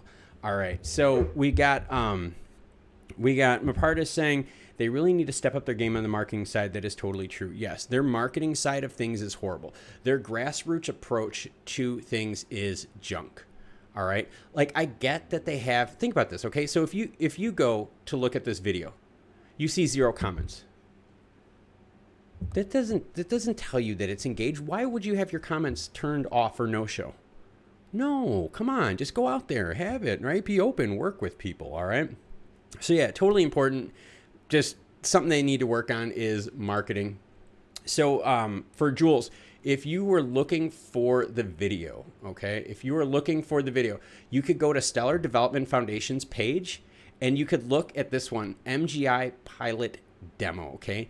I have the link on my video, all right, right here. You can't miss it. On my Stellar Moneygram one with the purple on the front, the purple on the black, it's got the link right up there in the description, and I also have the link in the comment. But if you want to go the old school way, go to Stellar Development Foundation and check out their video right up here. And in fact, I'm going to help them out, and I'm going to click the old subscribe button. I'm subscribed on my personal account, but not on this account. So I am now subscribed to them on both. And Bob says, cheers, good evening to all. Bob, thank you as always for hopping in, and thank you for chiming in the comments, Bob. Much respect to you, sir. Vane chimes in, love what you do, brother. Always fire content. Looking to discussing SCF with you later in private. Dude, please do. So Vane says, where might one find your email? Well, if you want to know where my email is, I will show you where my email is. Where the hell is my email? Give me a second. I know where my email is. Hold on. So if you go to About on my page, go to View Email Address, okay? So go to my main page, all right? If you're looking how to contact me, go to my main page, and you're going to scroll all the way over to the right, right? You're going to start, normally you start on the old home page, go to the About all the way on the right, and you're going to see View Email Address, all right? Hit me up with email. I usually reply within the first day, 2 days at the latest. Definitely contact me if you guys are interested in working with the channel. Definitely contact me if you guys got ideas. Hang out. I'm thinking about also opening up a chats function on Google as well, so that, hey, if I'm ever online, y'all are welcome to chat with me too. So yes, Vane, that is your answer right there. Go to my page, go to the About section, and go to View Email Address. And there you go. There's my email address on the screen. I'll actually leave it on the screen so that you guys can see it. Yeah, so if you have a question, if you want to talk about more things in future or privately, if you want a fridge magnet, which it's only $3 for me to ship this in the United States. So if you want to support the channel, if you want a fridge magnet, check out my email or just like comment and I'll like try to get a hold of you and we could do a fridge magnet action for you. Let's see. So Vane says, okay, it doesn't show on mobile. We'll do. I think you'll love the concept. Dude, definitely hit me up, man. Definitely hit me up because I would love to see what we can do. And Jules, thank you for commenting on their video. I really appreciate that. It means a lot to me that you guys are going on their video, mentioning the channel there, because that is showing the support that we have as a community in our Stellar ecosystem, right? A real tight-knit Stellar ecosystem. We're a very active one. We are probably the most active XLM group probably on the web. Okay, I'll say this. We're probably the most skilled, deepest dive XLM channel on the net, period. I don't think there is anyone else out there. There might be other channels that chart all this crap out there that's all just quote predictions. Dude, we go granular. Like, I will show you how to tear down a P&L. I'll show you how to tear down an operations report. I can break things down for you. This channel is going to go deeper and provide you with more value and more content than most other channels can. I know, I'm kind of beat, dude. I'm kind of beat. It has been a long day for me. So let's do this, guys. All right. Don't worry. I'm going to be on tomorrow night. And like I said, I'm going to give you guys a little bit of a hint. I'll be on probably before 8:30 Eastern Standard Time. All right. Just throwing it out there. Kristen chimes in saying, this is the only XLM group I have found. Yeah, Kristen, a lot of people don't do it because it's not me, man. It's not hype, dude. So like, and that's where I get, that's where I just get kind of lost because like, a lot of people just they fluff stuff. Yeah, and Alphaman is good. Like, yeah, he's good. He covers a whole bunch of things. You know what I mean? So like, where there's an advantage to that, I like to say that I could take you guys deeper. I like to say that if there's something there on an extreme technical, financial, operational level, I will be able to provide you clarity and operational detail and awareness to that.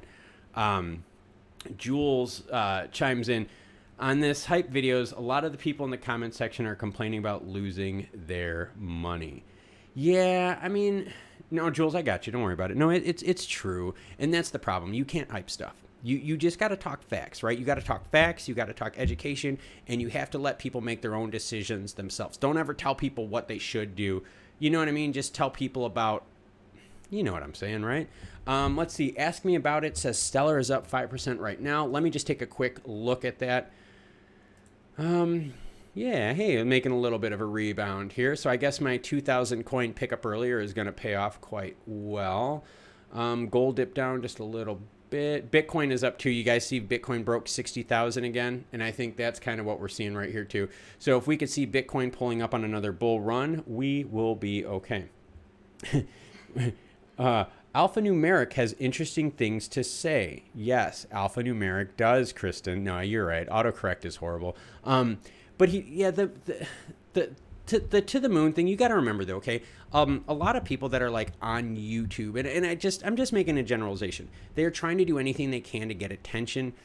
And I'm not saying that this is true for him or for specific people. This is just a generalization.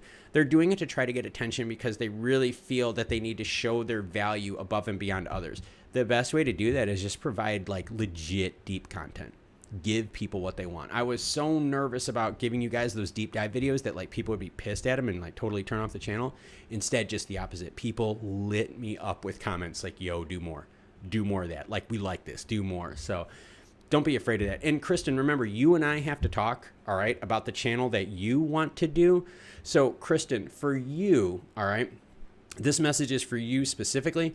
If you want to, get some help on the channel, because you did mention that to me in one of the comments. So no, I don't forget. I haven't drinking myself into oblivion. My email is up on the page here. Email me what your page idea is, and I would love to help you out with that. I'm totally down to help people. I have tons of time, and it's just how things go. Let's see. So yes, Kristen, the autocorrect. Maybe you're on your cell phone, right? Ronald said XLM to 30. It's possible. It really is. That's mechanically feasible too. $100, I think we could settle with. If they lower the requirement to, I think, whatever, maybe like 2 lumens to hold, that'd only be $60. That, I think we could settle that. I think we could do something with that. Ask Me About It says, so happy to find an XLM channel. I have been holding 250,000 coins since 2018. Hold.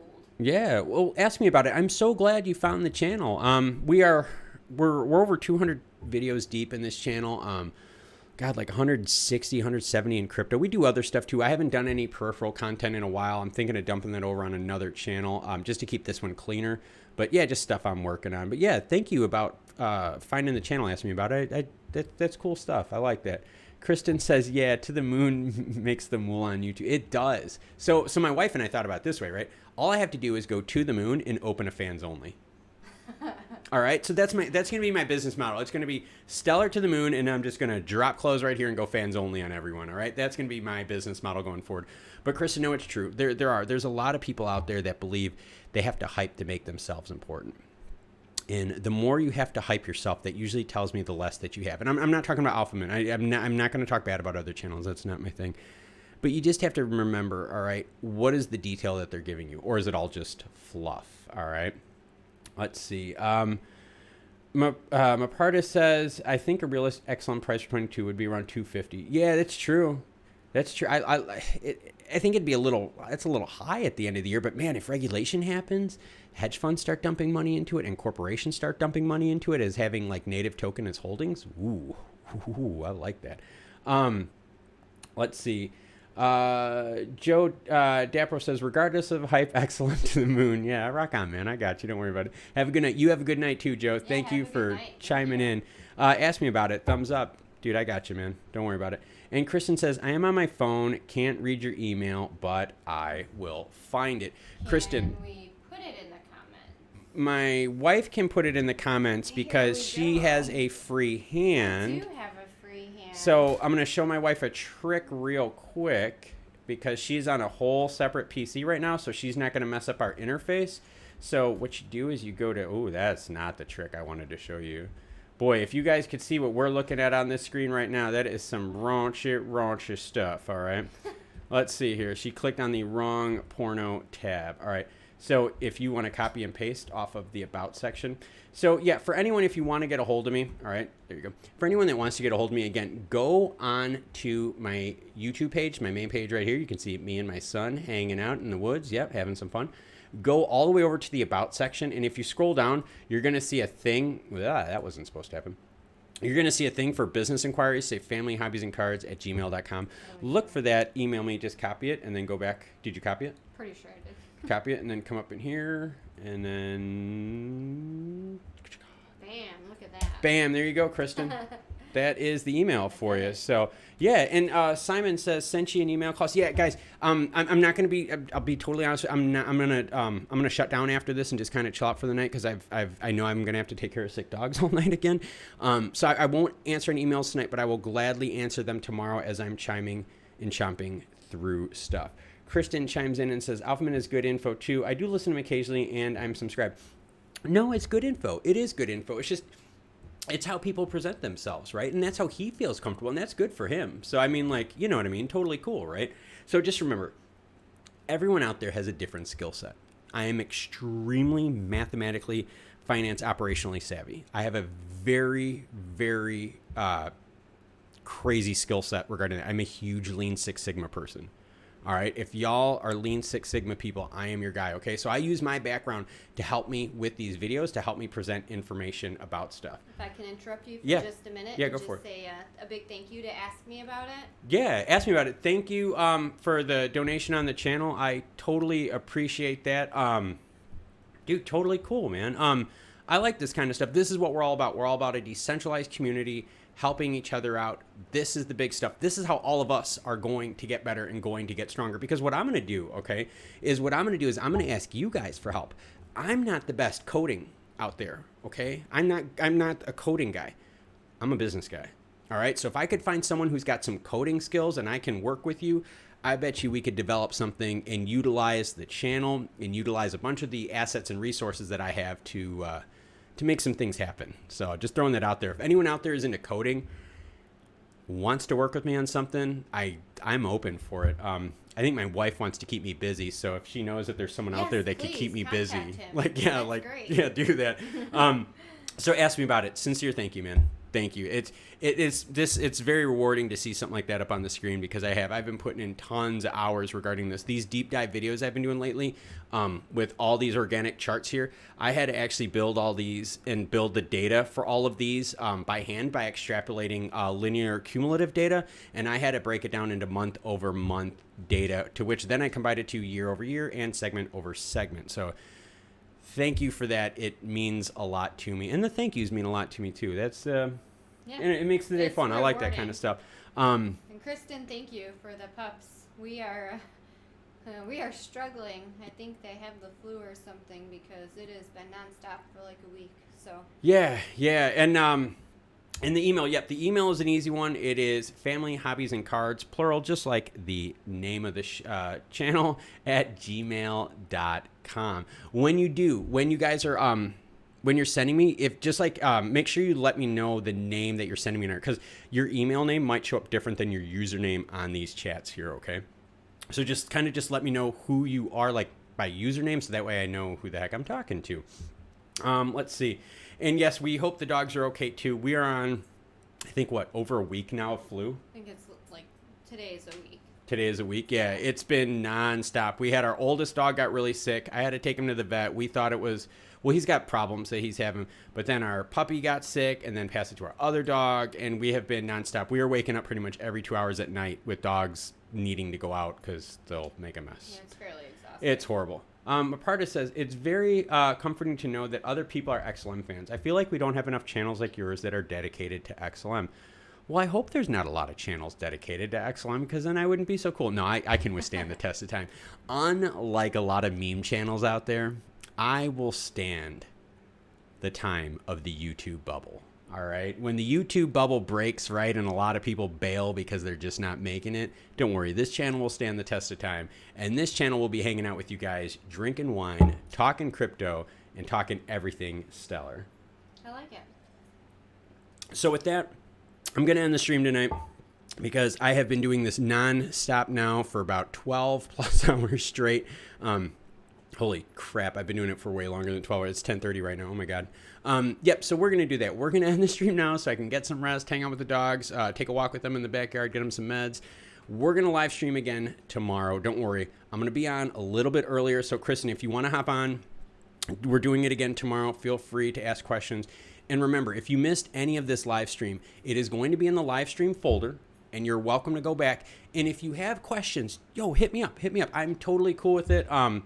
I love this kind of stuff. Love hanging out with you guys. It's fun. It is fun. It's turned into something that everyone kind of made fun of me for, and now it's like kind of funny because everyone made fun of my crypto channel. Like everyone in the house made fun of. I make fun of him. I mean, I still make fun of him. Yeah, it's all in good fun. They do. They all make fun of me. So when I watch this and then I watch all the comments, it truly is something special. Yeah, it's really neat, guys. So thank you so much for that, Vane. No, I don't deserve your guys' support. Remember, I work for you. All right, I work for you. All right, I want you to remember that I am here to serve you. I am here to work for you. So you guys tell me what to do. So ask me about it. Yes, rock on, kind sir. All right, guys. So Klaus, family hobbies and cards.